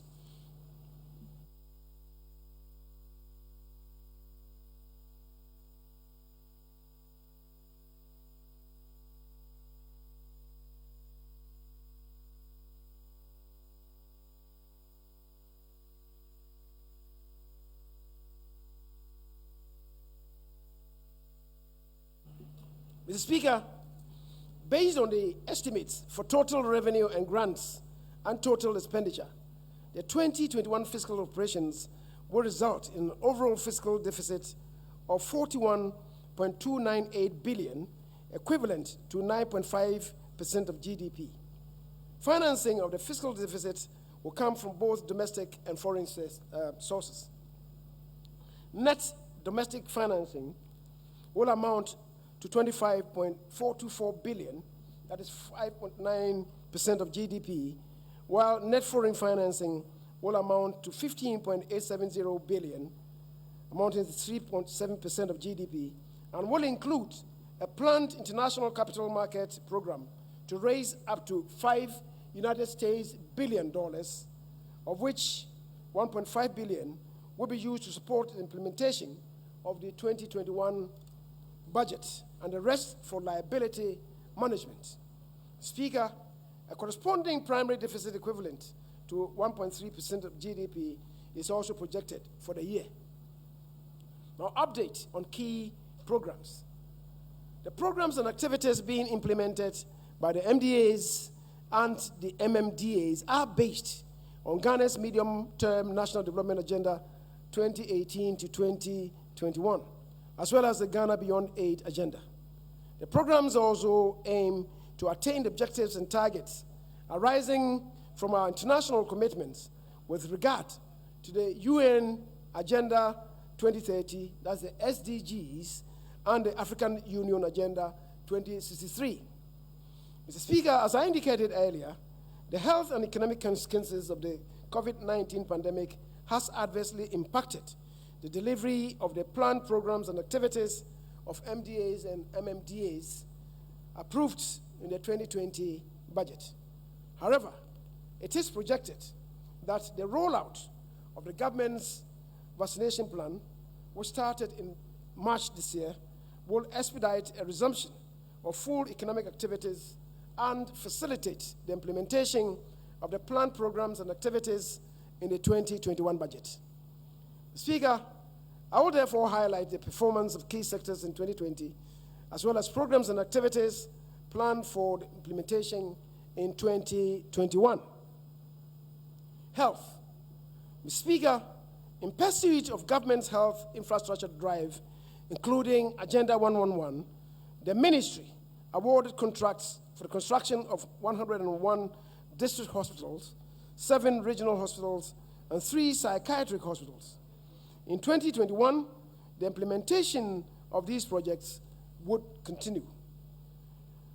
In addition, the following health infrastructure projects were completed in 2020. Staff housing for 4 district hospitals at Twifo Praso, Tepa, Nsoko, and Bekwai district hospitals. District hospitals in Sola, Tolon, Somenya, Buipe, Huita, and the polyclinic in Bamboy. 9 CHIPS components at Wiaboman, Greater Accra region, Achirifo, Bono region, Kofi Asua, Bono region, Manti Wareso, Bono half region, Amachi Krom Bono region, Miriam Friwo, Bono region, Samproso, Ashanti region, Koforidua near Offenso, Ashanti region, Akaso, Western region. Mr. Speaker, to expand health workforce, government recruited 58,191 personnel into the various agencies in the health system. Out of this, 50,970 were permanent staff, and the remaining 7,000 were temporary workers in 2020. Mr. Speaker, in 2021, government will continue with the construction of the following health infrastructure projects: the Koforidua Regional Hospital, Shama District Hospital, the La General Hospital, the Tema Regional Hospital, reconstruction of the Central Medical Store, District Hospital in Kranza, Accident and Emergency Center, Doma Hospital. Education. Mr. Speaker, in line with the commitment to ensure adequate logistics for effective administration of schools and educational directorates, government procured and distributed 840 pickup trucks and 350 buses. In addition, 2,000 motorbikes were distributed to circuit supervisors to enhance monitoring in their line of duty. Speaker, in recognition at the basic education program level, in recognition of the important role of infrastructure in the quest to provide basic education for all children, a total number of 195 basic education projects were completed in 2020. In 2021, government will continue with those ongoing infrastructure projects. Mr. Speaker, government in 2020 absorbed the examination registration fees for 403,878 candidates from the public junior high schools across the country. In 2021, the registration fees of 416,066 candidates from public junior high schools will also be absorbed. The Speaker, can I take that again? In 2021, the registration fees for 416,066 candidates from public junior high schools will also be absorbed. The Speaker, the implementation of the free senior high school program has resulted in increased demand for secondary education. The total number of beneficiaries from the 2019-2020 academic year was 1,200,580 students. A total of 539 projects out of the 1,119 senior high school infrastructural projects have been completed to accommodate the increased enrollment of free senior high school students. In addition, government completed 28 community day senior high school e-blocks under the Secondary Education Improvement Program. Mr. Speaker, government has invested a large amount of resources to increase access and improve quality of TVET education by expanding infrastructure through the construction of new institutions and upgrading of facilities in existing technical universities as well as technical and vocational institutes. Mr. Speaker, to make colleges of education freely accessible to all eligible students and trained teachers to drive quality education provision, an amount of 78,857,120 Ghana cedis was disbursed to a total of 47,135 teacher trainees in all public colleges of education for the second semester of 2019-2020 academic year.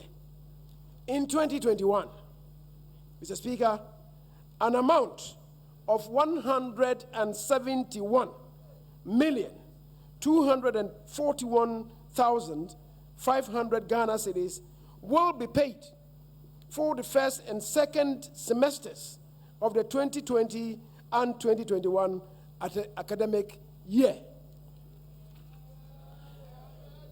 Energy. Speaker, in 2020, the country had adequate generation capacity to meet the demand for domestic, commercial, and industrial customers.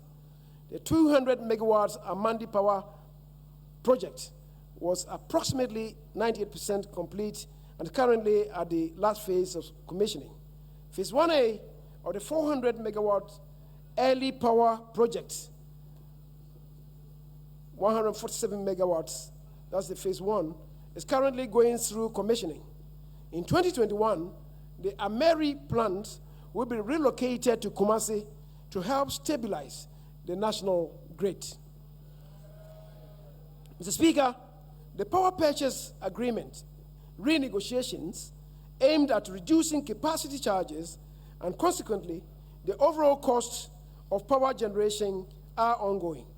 The third round of negotiations has commenced following the approval of recommendations submitted by the negotiating team. Subsequently, Mr. Speaker, renegotiations were concluded with Senate Energy Limited, and discussions with AXA Energy Company Limited are nearing completion. Mr. Speaker, following the approval of the Polygu multi-purpose dam project by Parliament, pre-commencement activities as well as engagement of the owner's engineer to provide technical support to VRA to supervise and manage the EPC contract has commenced. Mr. Speaker, to strengthen our national grid, the following projects, which are various stages of completion, will continue in 2021. Lot 1, the Kumasi Kintampo of the 330 kV Kumasi Bolgatanga transmission line project is nearing completion.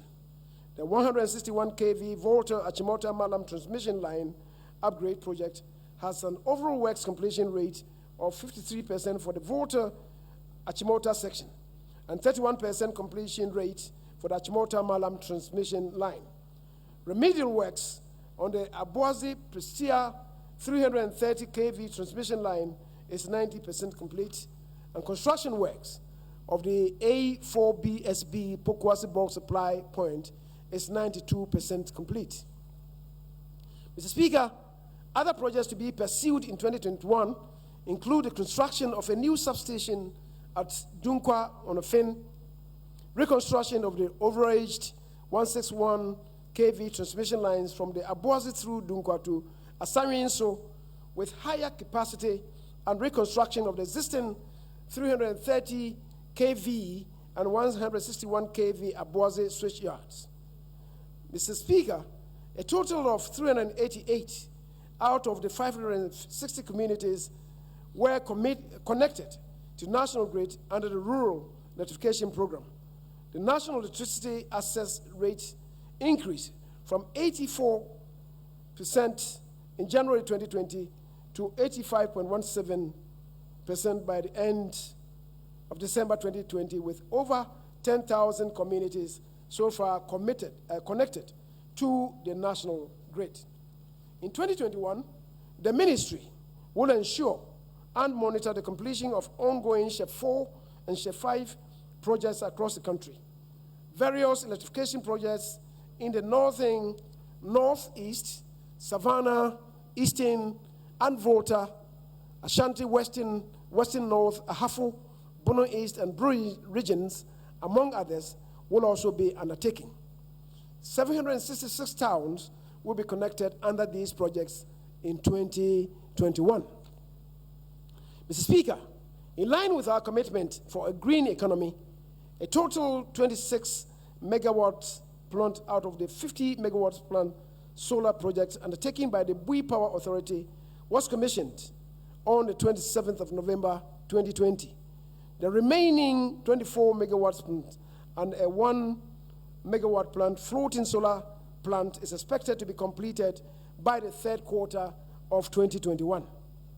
Mr. Speaker, total crude oil production achieved from the 3 producing fields totaled 66.93 million barrels from January to December 2020, translating to an average daily production of 182,860.13 barrels.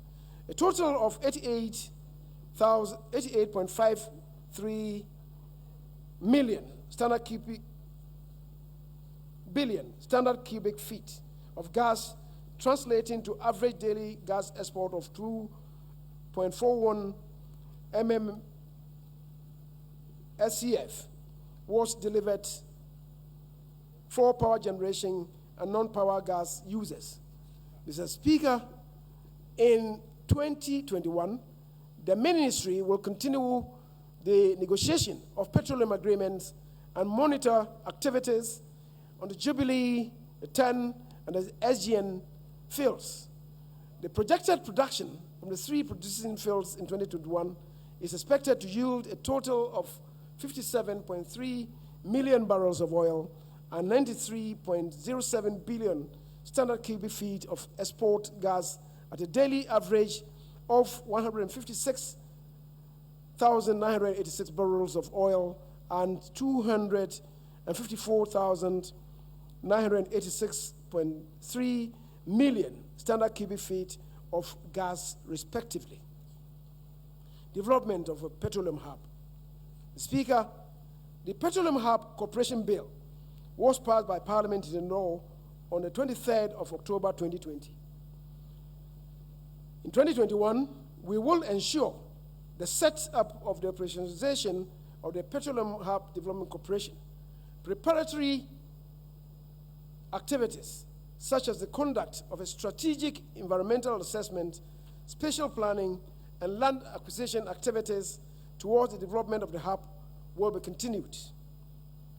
Security, crime management program. Speaker, in 2020, to preserve the peace and security of the nation, the Ghana Police Service deepened the intelligence-led policing through gathering of critical intelligence for effective and efficient combat of criminals in a proactive manner. Speaker, 709 officer cadets graduated and 2,335 recruit officers passed out of the Ghana Immigration Service GIS Academy and Immigration Service Training School, respectively, at Asenfosu.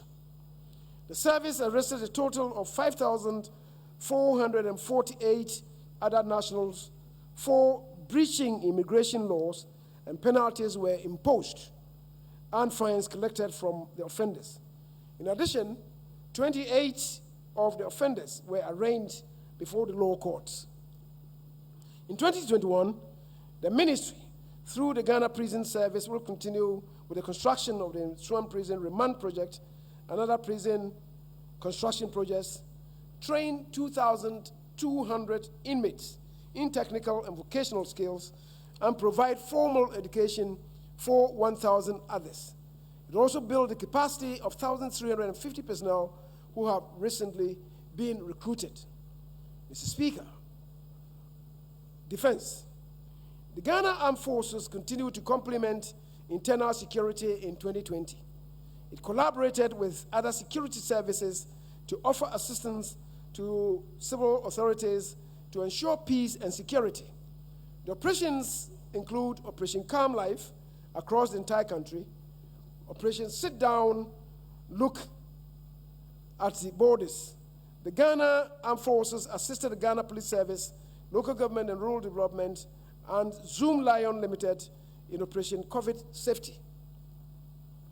Mr. Speaker, in 2021, the Ghana Armed Forces will continue to conduct operations aimed at law enforcement at sea and shore. At sea and ashore. These operations include the Volta Lake patrols, drug enforcement in support of the Ghana Maritime Authority and Narcotics Control Commission.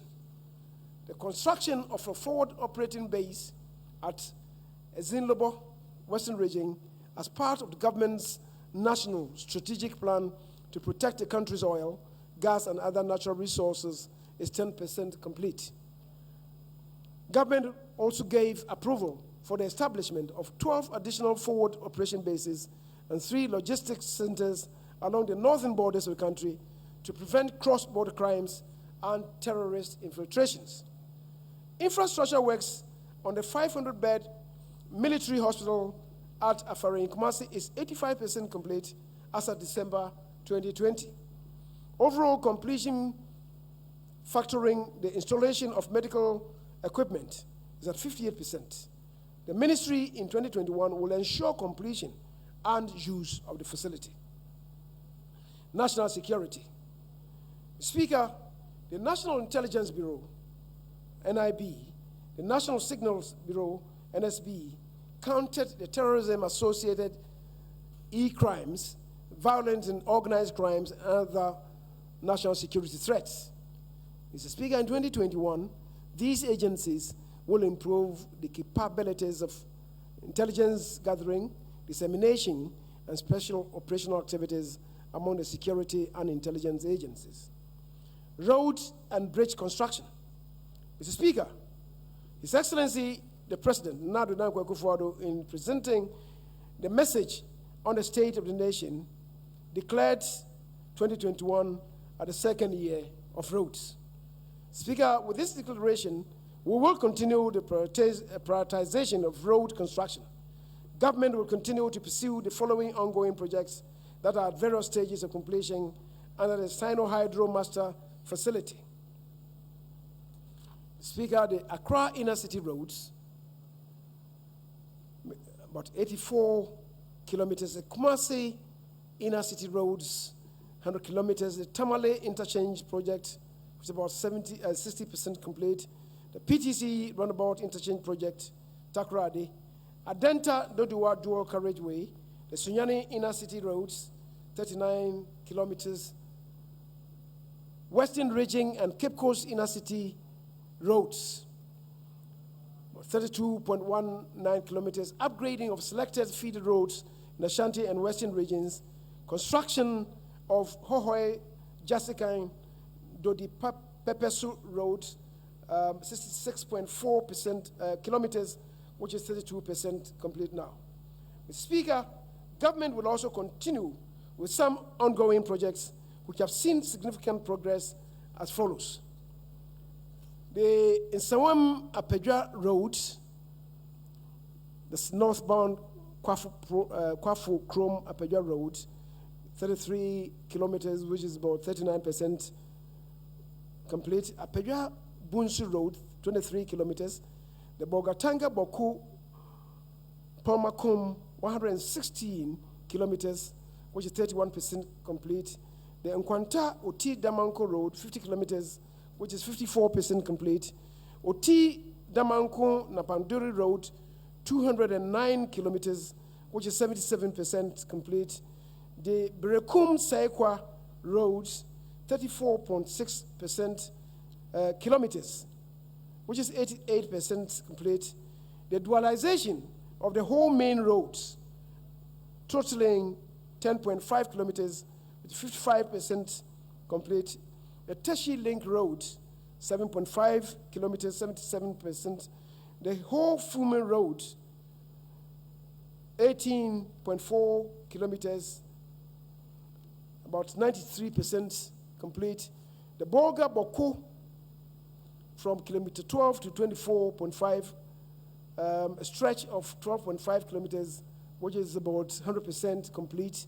The Wale Road, 57 kilometers, is 55% complete. Roundabout between the Jisu and Kwame Nkrumah University of Science and Technology, 87% complete. And the rehabilitation of the new Abrem of Fwasi Kuma Road, 38 kilometers, which is 15% complete. Mr. Speaker, in 2021, Works are also expected to commence on the following major pipeline projects. Construction of the Dufour Adidomi Asikuma Junction Road, 63.1 kilometers. That is construction of Dufour Adidomi Asikuma, 63.1 kilometers.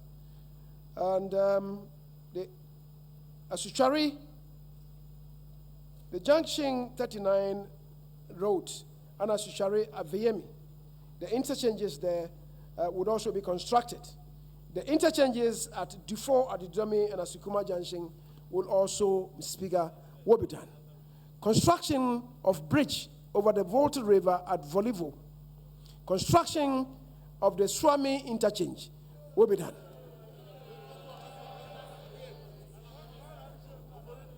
Rehabilitation of the Tatali Zabzugu Yendi Tamale Road, 165.8 kilometers.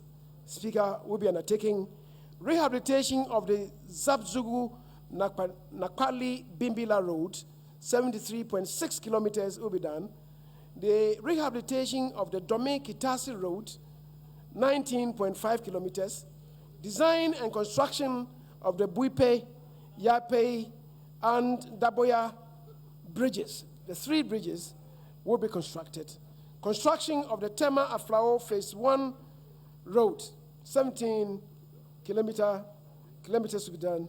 Construction of the Tema Akosombo Road, 64.7 kilometers. Speaker, will be done. Rehabilitation of the Asin Praso, Asin Fosu Road, Phase 2, which is 60 kilometers.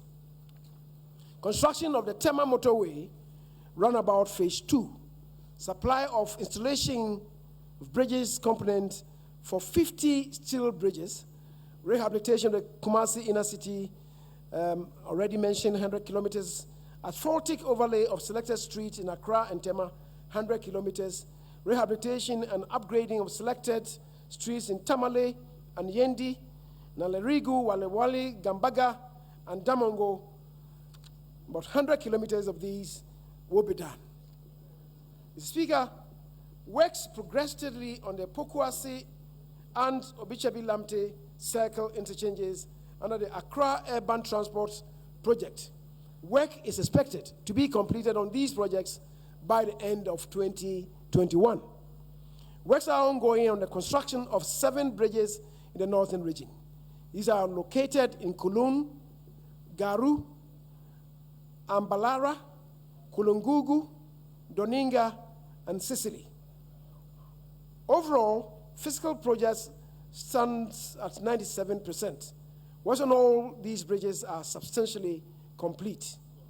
Mr. Speaker, overall progress of 5 Belgian bridges and 13 Spanish bridges are 70% and 100% respectively complete, as well as repair works carried out on the following: the Kaneshi Bridge, West End, Ashaiman Tunnel, Bottom Slab, the Malam Interchange, and the Afienya Bridge. The Ministry's Public-Private Partnership Program for the financing, construction, and management of rural infrastructure is progressing steadily. 4 projects are at different stages of preparation. They include the Accra Tema Motorway PPP project, the 31.7 kilometer stretch, the Accra Cape Coast Takoradi PPP project, which involves 208 kilometers, the Accra Kumasi Expressway project, 245 kilometers, the development of the Tema arterial roads, also to come under PPP, would also be done. Mr. Speaker, food and agriculture. The ministry continued with the implementation of its successful Planting for Food and Jobs program. In 2020, in order to mitigate the effect of COVID-19 pandemic on food production, the ministry enhanced farmers' access to production inputs and increased the plant beneficiary target of 1.2 million to 1.4 million. A total of 1,736,510 farmers benefited from subsidized fertilizers and improved seeds under the Planting for Food and Jobs program. Speaker, under the Raring for Food and Jobs program, the ministry procured 531 improved breeds of small ruminants, pigs and poultry for distribution to farmers. The Speaker, the ministry, as I said, procured 531,000 improved breeds of small ruminants, pigs and poultry for distribution to farmers. Not 5 chicken per farmer. Mr. Speaker, Mr. Speaker, the Ghana Irrigation Development Authority continued with the construction of various irrigation projects which are at various stages of completion. The Tamni phases 1 and 2, which is 90% and 50% respectively. The Improvement phase 2, 90% rehabilitation, modernization, and expansion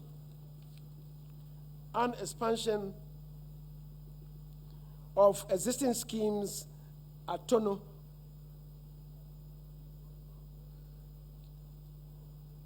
which is 95%, the Kong irrigation scheme, 61%, and Kong left bank irrigation project, which is 72% complete. In 2021, the ministry will complete the construction of the Tamni phases 1 and 2, the Improvement phase 2, and resettle displaced persons in the reservoir area. Mr. Speaker, as part of the efforts to reduce the fall army worm infestation to the barest minimum, 89,060 liters and 11,630 kilograms strategic stocks of insecticides were procured and sprayed on all affected land areas. A total of 261,147 hectares was sprayed, and the loss of about 652,867 metric tons of maize, valued at 783,440,400 Ghana cedis, was prevented by the spraying that was done on the fall army areas. Mr. Speaker, in 2021, the ministry will procure 97,000 liters and 14,000 kilograms of insecticide for control of the fall army worm. Cocoa sector, cocoa production and pricing. Speaker, the producer price of cocoa for 2020 and 2021 crop year was increased by 28% from 8,240 per ton, Ghana cedi per ton, to 10,560 Ghana cedis per ton. Cocoa Board's crop review for 2020 and 2021 year projected a production figure of 896,000 metric tons. By the end of February 2021, cocoa taking over stood at 771,461 metric tons, which puts the country on course to achieve its target. Mr. Speaker, gender, children, and social protection. The Ghana School Feeding Program provided one hot, nutritious meal per school day for children in basic schools. A total of 2,980,000 pupils in 8,683 basic schools benefited from the program in 2020.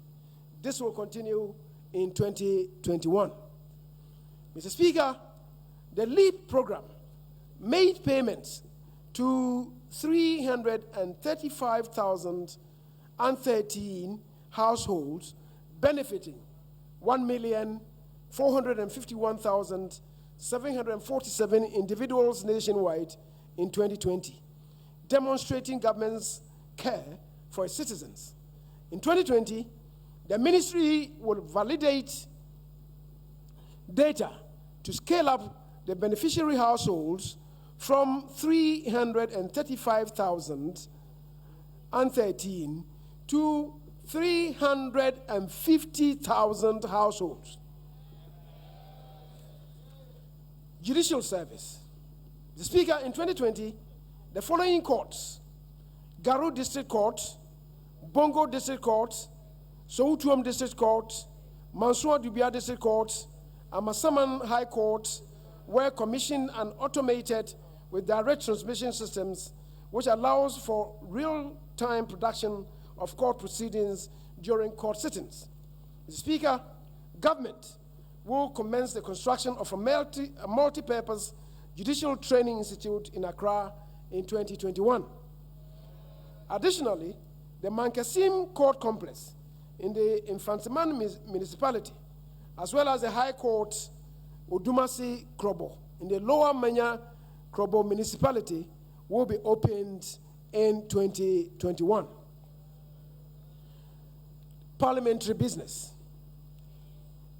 Mr. Speaker, in 2020, 49 out of the 60 bills presented were passed into law. During the same period, 36 instruments laid before the House entered into force. The House also admitted 40 statements, while 42 parliamentary questions were asked and responded to by ministers. The Speaker, Parliament will continue to discharge its constitutional obligations through the performance of its representation, legislative, financial oversight, and deliberative functions. These functions, among others, entail considering various bills and legislative instruments, ratifying loans, and other international agreements presented to the House. In 2021, to enhance the efficiency of Parliament in discharging its constitutional oversight obligations on the transformative agenda of government, a number of initiatives will be continued. These include the e-Parliament project, the Table Office Management Information Systems, Geographic Information Systems, and the Budget and Fiscal Analysis Office. Mr. Speaker, it is expected that enough provision would also be made for the recruitment of research assistants for the 275 members of Parliament. Mr. Speaker, transport. Government continued its program of modernization of the country's seaports to position them as a leading container hub within the West African sub-region. At the Tema port, 3 berths of the dedicated container terminal, MP's Terminal 3, were completed and are in operation. The remaining berth has progressed ahead of schedule and is expected to be completed in 2021. At the Takoradi port, the development of a container and multi-purpose terminal by Ibistec Limited, a wholly owned Ghanaian company, is progressing steadily. The marine and dredging works have been completed, and construction of a 600-meter quay wall will be completed in 2021. Mr. Speaker, a 30-year concession agreement was executed between Ghana Shippers Authority and Ashanti Port Services Limited to develop an integrated logistics terminal at Buankra. This will decongest the Tema port and facilitate transit trade, especially to landlocked countries of Burkina Faso, Mali, and Niger in the context of the Africa Continental Free Trade Area. Mr. Speaker, to ensure safe launching and landing of artisanal fishing, as well as create and maintain hygienic environment and create job opportunities within the fishing communities, a total of 9 landing sites selected for development are at various stages of completion. The Azim, Discov, Marie, Mumford, Winneba. Azim is 59% complete, Discov 58% complete, Marie 48% complete, Mumford, otherwise referred to as Joma, 46% complete, Winneba, 29%, and Senya Breku, 91%, Gomwafete, 82%. Aviation Development Program. Mr. Speaker, government over the years has embarked on massive infrastructural developments to facelift existing airports to meet international standards. Key amongst these are: 1, expansion of both Kumasi and Tamale airports. In 2021, both projects are expected to be completed and open to general public. Rehabilitation works on the Sunyani Airport Phase 1 is about 93% complete and is expected to be completed in 2021 for the airport to resume operations. Mr. Speaker, as part of government policy to ensure that all regional capitals have at least one aerodrome to improve connectivity and boost tourism, feasibility studies for the development of an airport in Cape Coast has commenced. Other sites identified for construction of aerodromes include Apoa in Poho, Yendi, Moli, Navrongo, Paga, Ketikrachi through public-private partnerships. Communications and digitalization. Mr. Speaker, funding has been secured for the development of 2,016 solar-powered cell sites to cover at least 25% of the population which is unserved. At the end of December 2020, 410 out of the 2,016 sites were built across the country. In 2021, the remaining 1,606 sites will be completed. In line with government's digitalization agenda and commitment to expenditure controls, the National E-Procurement System was deployed in 2020 for the following 5 pilot entities: Department of Feeder Roads, Ghana Cocobot, Ghana Health Service, Koforidua Technical University, and the Tema Metropolitan Assembly. Scaling up of the system to 200 additional entities is programmed for the year ending 2020. Local governance, decentralization, and rural development. Mr. Speaker, using the District Assembly's performance assessment tool, an amount of 185,931,850 Ghana cedis was transferred to qualifying MMDAs as investment grant allocation to support the implementation of respective 2020 annual action plans and budget. In 2021, the ministry will conduct a performance assessment using DPAT for 260 assemblies based on 2019 financial year performance. Mr. Speaker, the Ministry of Local Government, Decentralization and Rural Development through the Department of Community Development is promoting the Alternative Livelihood Program in 18 illegal mining affected districts. In 2021, the Department of Community Development will retool and upgrade 2 CDVTIs to provide technical and vocational training to 5,000 youth, provide alternative livelihood skills training for 1,250 persons to address the challenges of illegal mining activities, and to train 600 social workforce in child and family welfare issues. Speaker, collaboration with faith-based organizations. Under our social partnership model, to broaden the dialogue for development, government regularly engages the faith-based organizations on various national issues, and they remain a key partner in revitalizing the economy under the 100 billion Ghana City Ghana Cares program.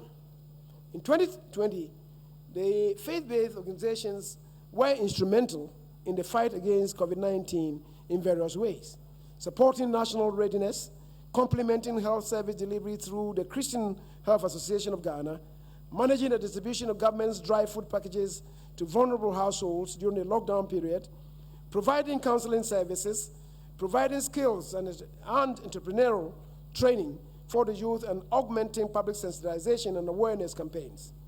Mr. Speaker, in 2021, the faith-based organizations will continue to fulfill their vital roles within government, within the Ghanaian society, and government affirms its support to the formal collaboration as a permanent component of our nation's governance. The National Cathedral of Ghana. Mr. Speaker, the National Cathedral of Ghana, which will provide an interdenominational sacred space for the nation, remains a national priority. Despite the delays caused by the COVID-19 pandemic, work is on course to construct the iconic edifice in the heart of the nation's capital. The construction of the cathedral is already introducing some critical innovations to the country. As part of the construction, over 200 trees on the site of the cathedral, some of which are nearly 100 years, have been relocated to a temporary site by the Department of Parks and Gardens.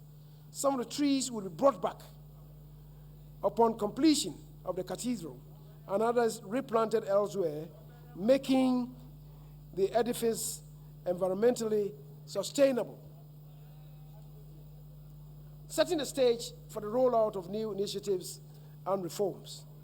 Speaker, we will implement new initiatives and additional reforms across several sectors of the economy in order to enhance further the quality of life of Ghanaians, to support domestic entrepreneurs and businesses, and to deepen access to public services. In pursuit of this, we will begin preparations for the rapid deployment of underlisted initiatives and reforms in 2021. One, the National Equipment Leasing Policy. Speaker, in 2021, government will formulate a National Equipment Leasing Policy to cover medical equipment, vehicles, photocopiers, printers, and scanners, among others, as part of measures to more efficiently manage our capital expenditure budget. Transport sector recapitalization project. Speaker, we will also commence work towards implementation of a long-term lease-to-own financing arrangement for commercial vehicle owners and operators who need to replace aged and unroadworthy commercial vehicles.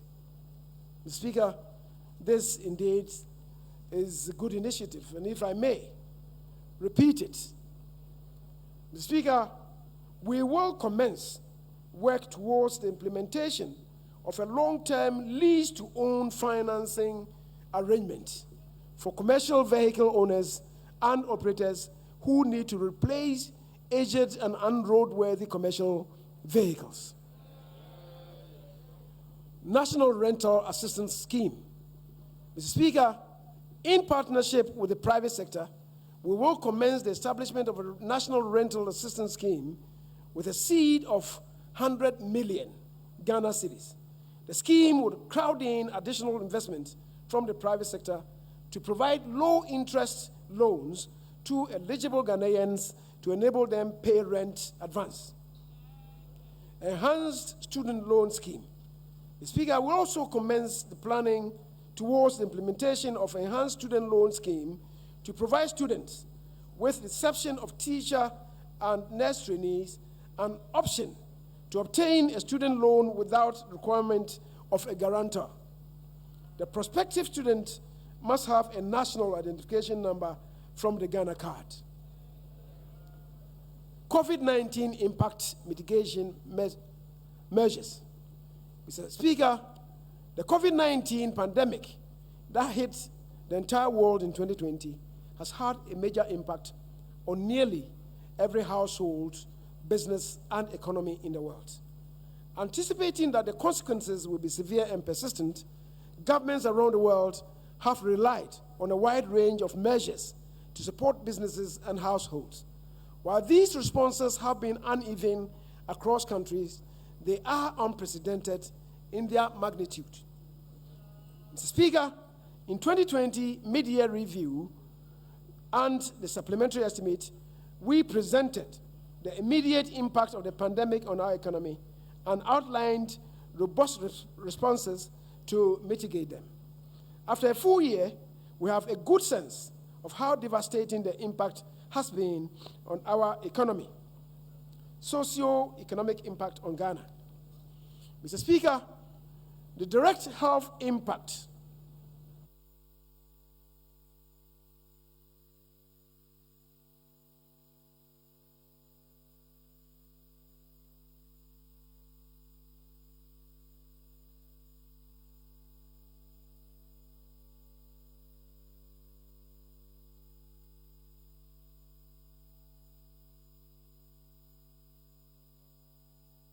Mr. Speaker, the direct health impact of the pandemic has been significant, with very unfortunate fatalities.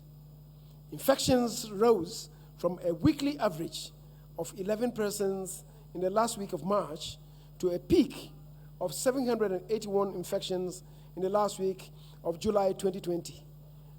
This was followed by a gradual decline in recorded infections, which reached 104 cases in the last week of December 2020. However, a new wave of infections saw average weekly infections rise from 99 in the first week of January 2021 to 880 by the week of 5th February 2021. Fortunately, Mr. Speaker, we are seeing a steady decline on weekly average infections, which stood at 379 by the week of 5th March 2021. Mr. Speaker, compared to many countries, Ghana has been rather successful in managing the COVID-19 outbreak. This success stems from the swift, proactive, and bold response from government, and of course, with the collaboration of the health care workers. Speaker, economic impact of the pandemic. The impact of this pandemic has been severe. The COVID-19 struck at a time the economy was firmly on the path of fiscal consolidation. The initial restrictions implemented contained the virus and impacted the economy extensively. In addition, the households and businesses, key sectors such as hotel and hospitality industry, trade and industry, agriculture, health, transportation, manufacturing, real estate, financial as well as education sectors have been negatively impacted.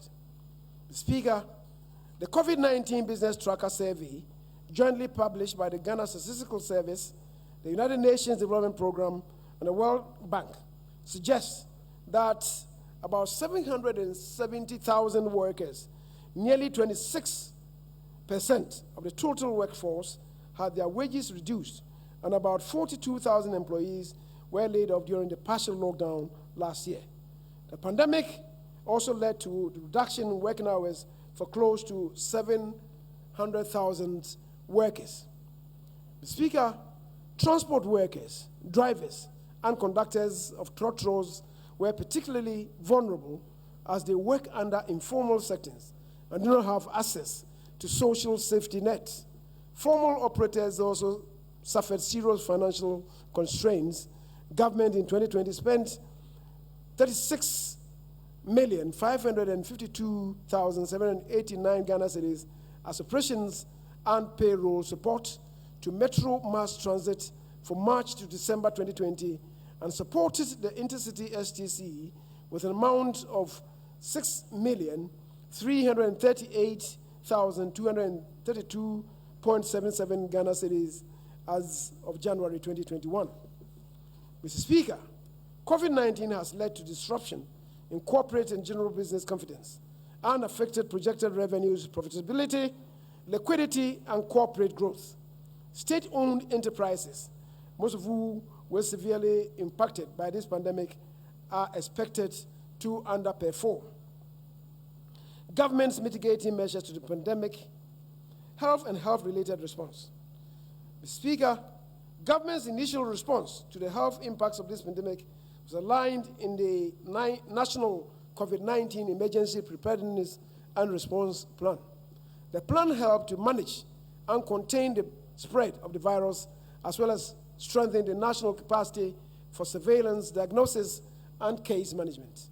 Inspired by the significant successes from the implementation of the EPRP and considering the lasting impact of the pandemic within the medium term, government has prepared and rolled out a more holistic plan dubbed the National Strategic COVID-19 Response Plan, July 2020 to December 2024, NSCRP.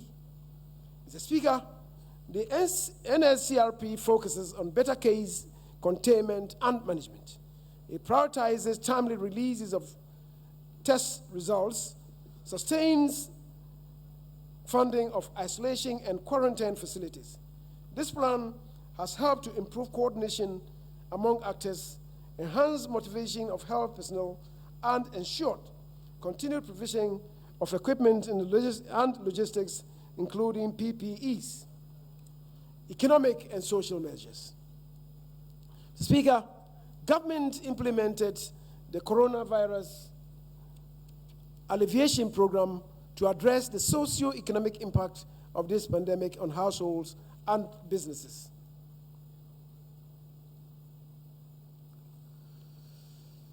Support to households.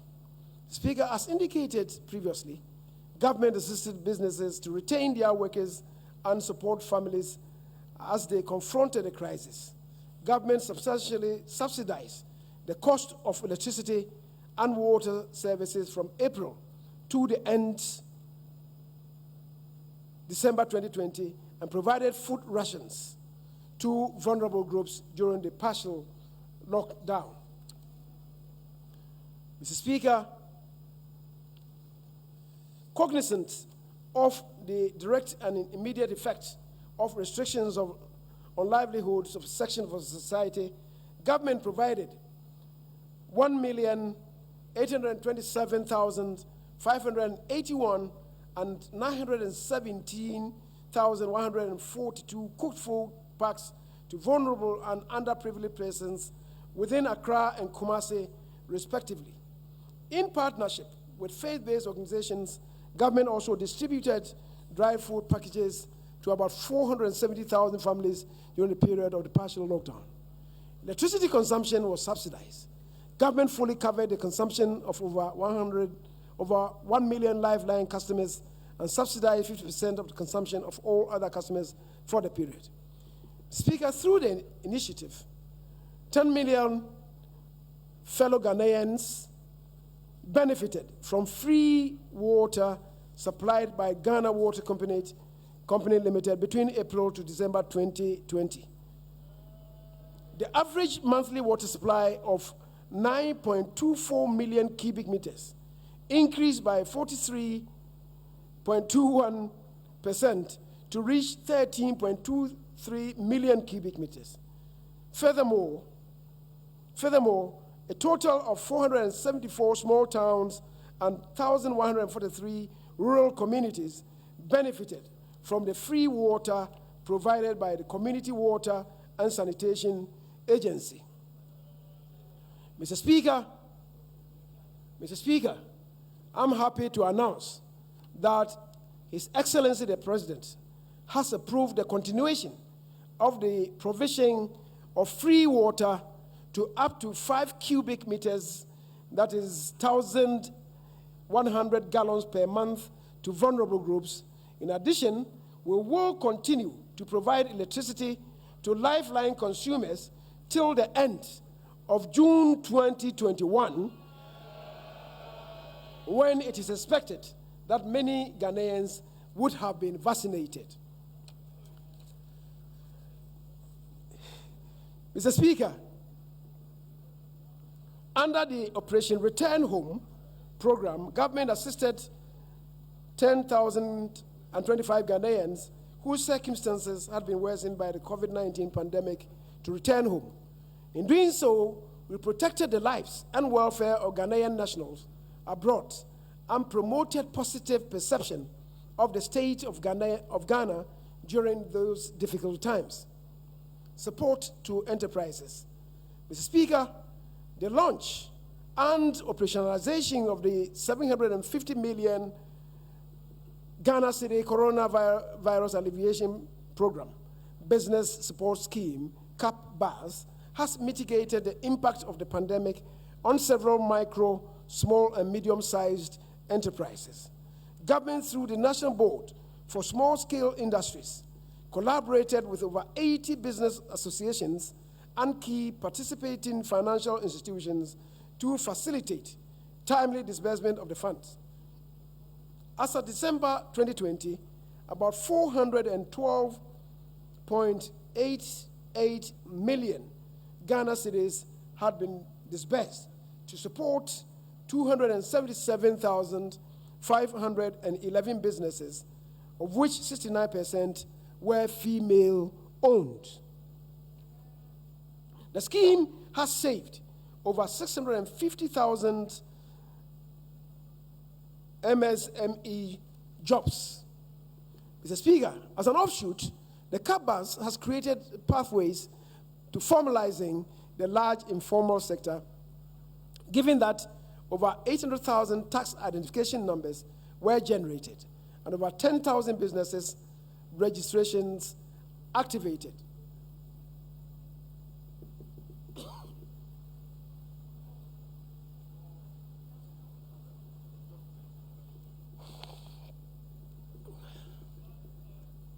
Mr. Speaker, in the financial sector, the policy and regulatory measures rolled out by the Bank of Ghana, including the provision of 7 billion Ghana cedi worth of support to borrowers between March and June 2020, enhanced liquidity in the banking sector, preserved capital buffers, and offered relief to customers.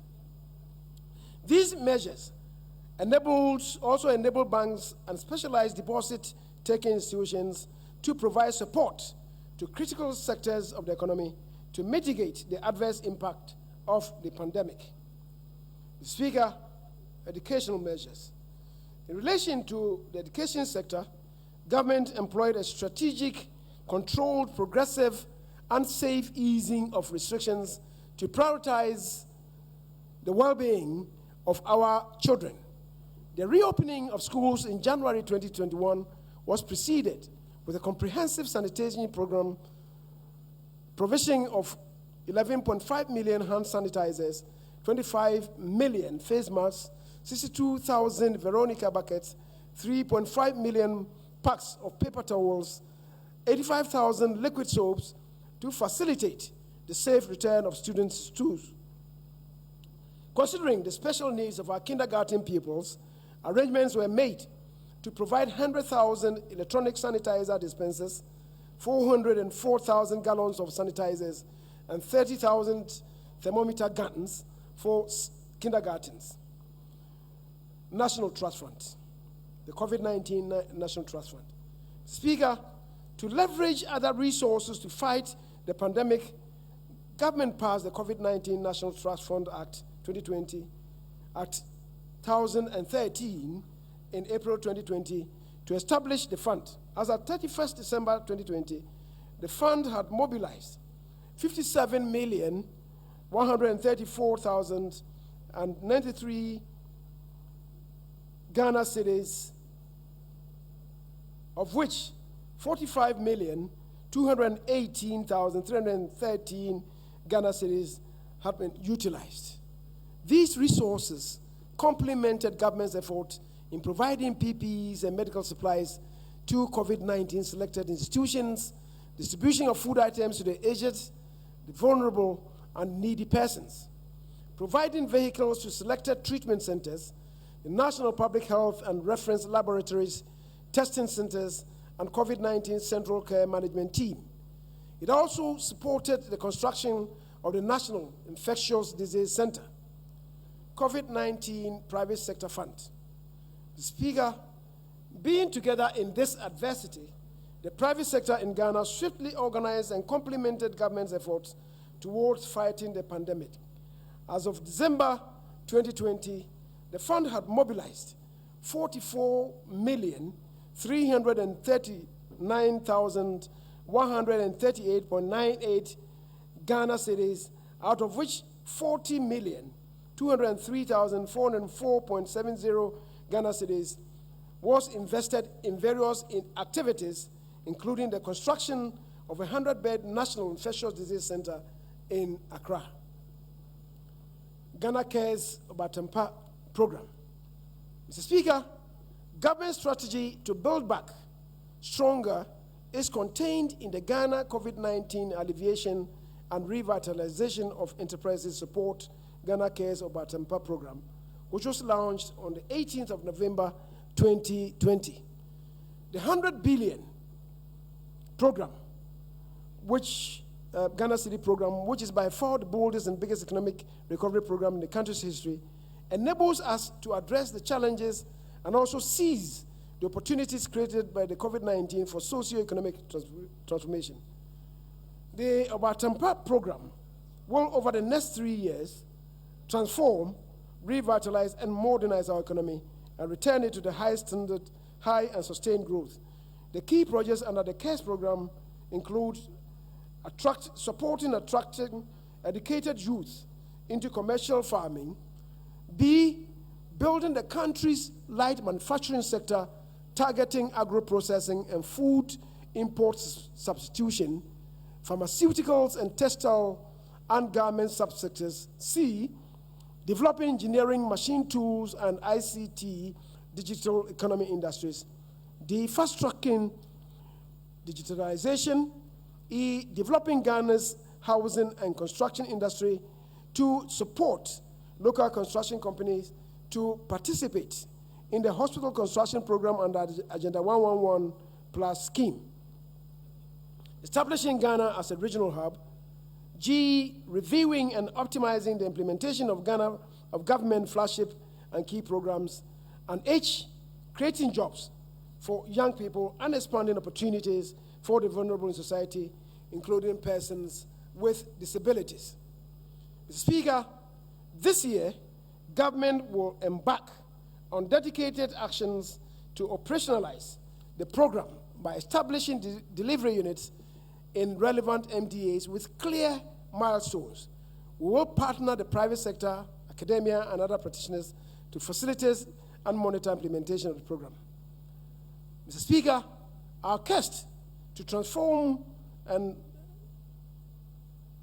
ensure higher manufacturing output under CARES will be complemented by sustained efforts on technical and vocational skills, mostly in targeted sectors, while enhancing collaboration between industry and managers of technical education.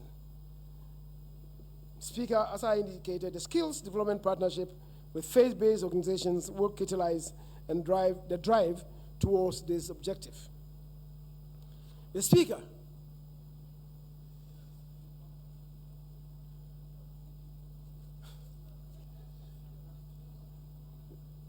conclusion.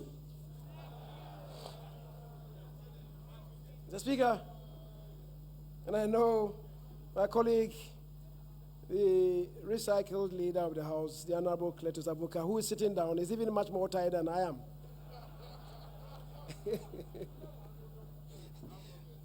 Mr. Speaker, this 2021 budget is indeed a landmark budget. It recounts our experience in the most difficult combination of health and economic crisis that this nation has ever encountered. The indicators clearly demonstrate that we have weathered the storm and are indeed ready to storm ahead. This has been accomplished through the decisive leadership of His Excellency Nana Addo Dankwa Akufo-Addo, the strong partnership with Parliament, the cooperation with our faith-based organizations, our social partnership with organized labor and employers associations, the private sector, the healthcare workers, the security agencies, traditional leaders, civil society organizations, the media, and all Ghanaians, buttressed by the resilience we built in the first 3 years of the President's administration. Mr. Speaker, the 2021 budget outlines the President's program for accelerated recovery from the devastating impact of the COVID-19 pandemic.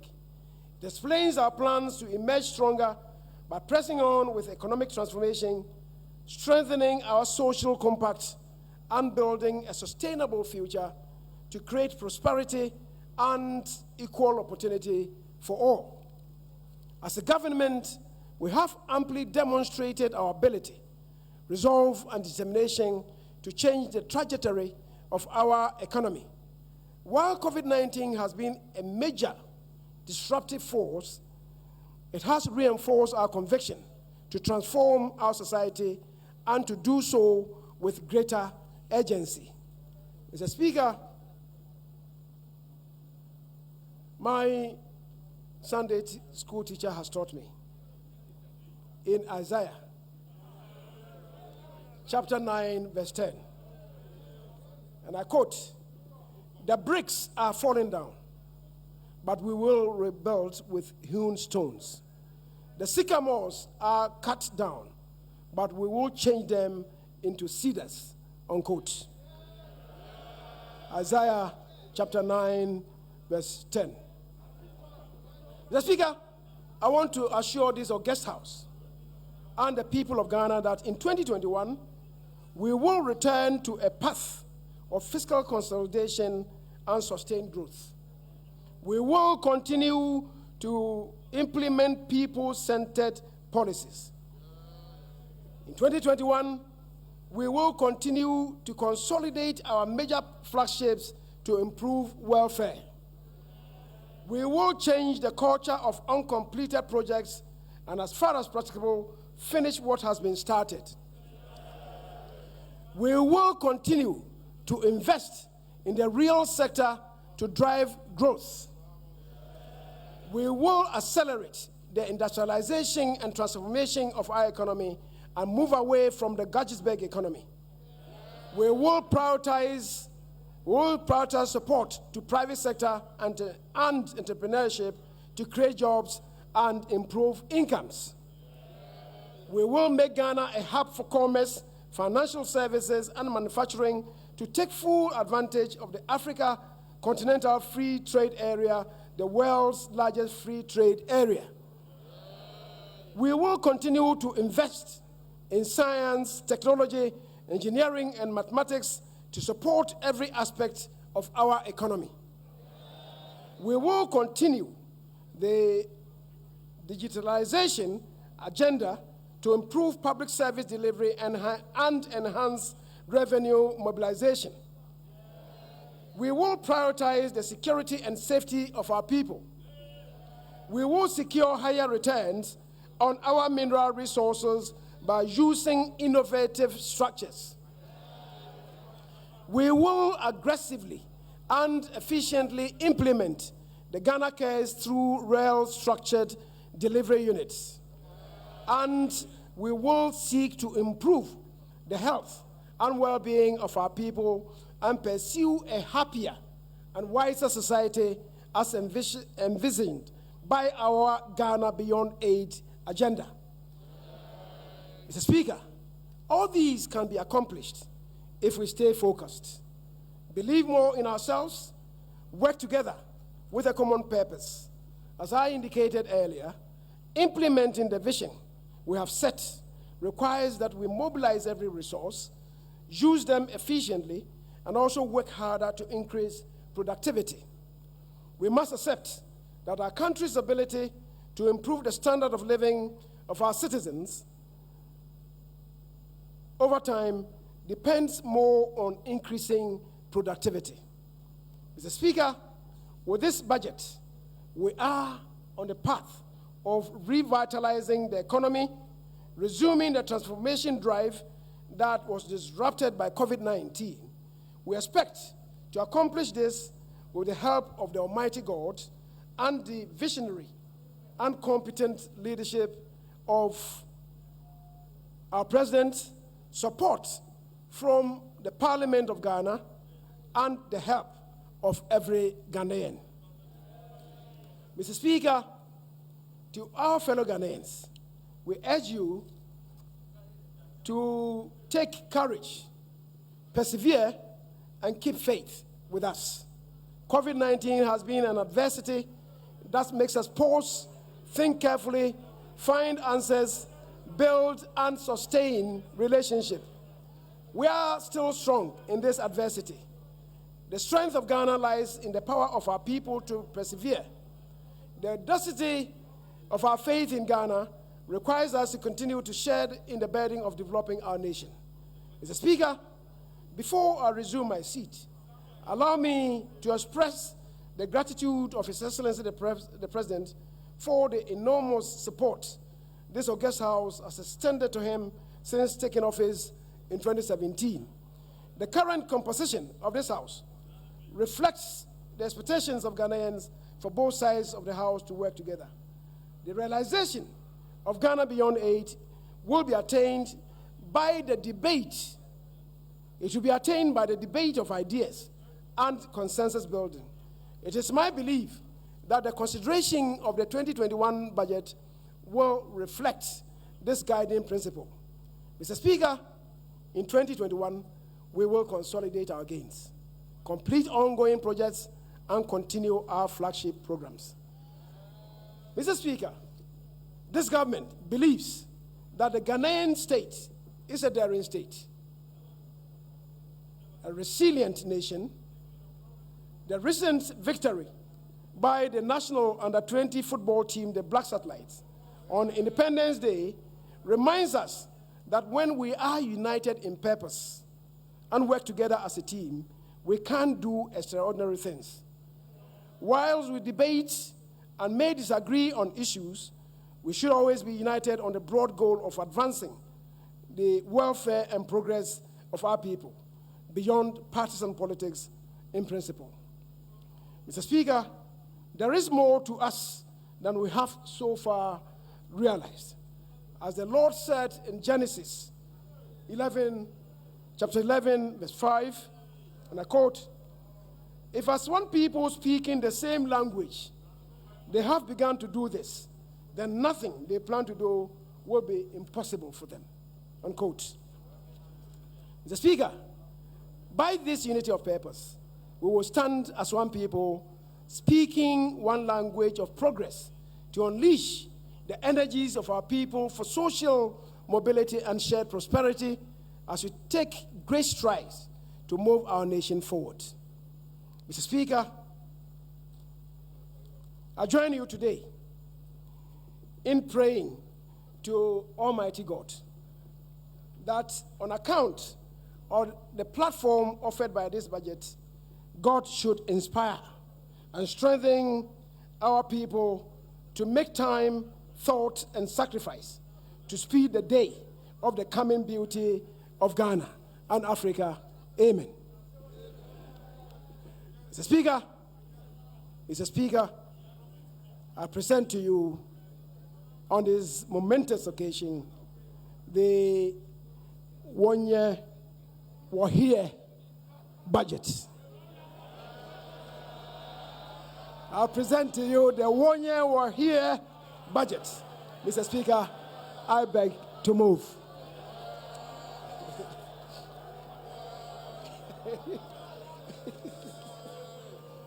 Thank you very much.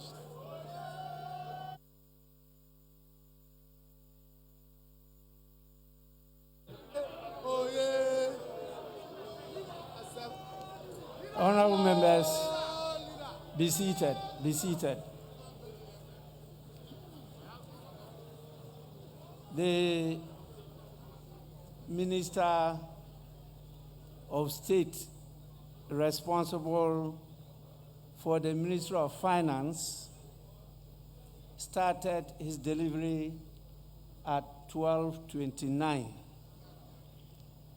and ended at 15:33. 3 hours, 4 minutes.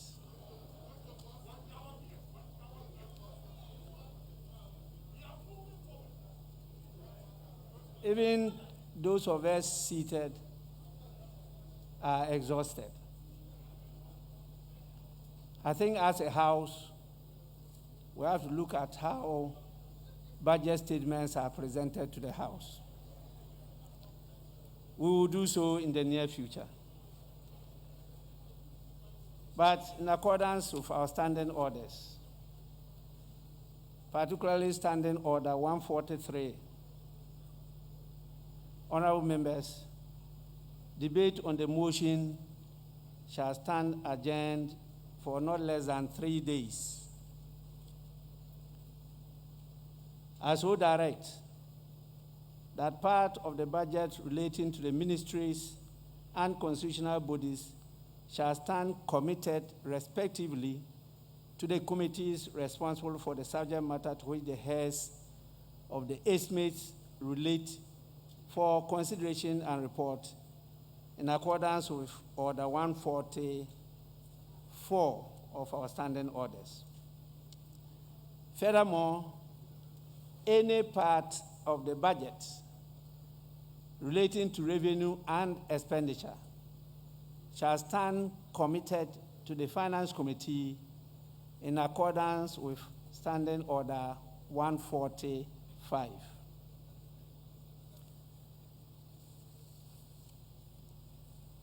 Honorable members, before I proceed, it's important I acknowledge the presence of some more dignitaries in our midst.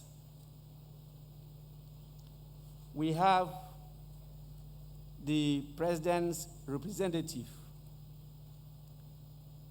at the Ministry of Finance, Honorable Charles Edubuahen. He's with us here. I'm told the team from the Bank of Ghana is led by the Governor of the Bank of Ghana, Dr. Ernest Kwamina Yedu Addison, and his deputy to the Bank of Ghana. We also have a number of commissioners. A commissioner for Customs Division, Colonel Kwadwo Damwa, is here, with the Commissioner for Support Services Division, GRA, Ms. Julie Asiam. The former Minister for Finance, in the person of Honorable Sef Tepe, is also here with us. And the Controller and Accountant General. We also have the General Secretary of the New Patriotic Party, Mr. John Boadu, is also here with us.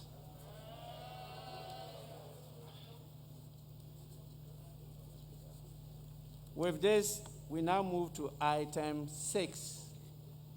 This one, and then also this one, and 2 papers to be Since the minister responsible for finance is still with us, in spite of the fact that he might be tired, the job is not yet completed. He's got to present a number of papers to the House. And so we take item 6, presentation of papers. The following paper to be presented by the Minister of State responsible for the Ministry of Finance, annual report on the petroleum funds for the 2020 fiscal year. Annual report on the petroleum fund for the 2020 fiscal year.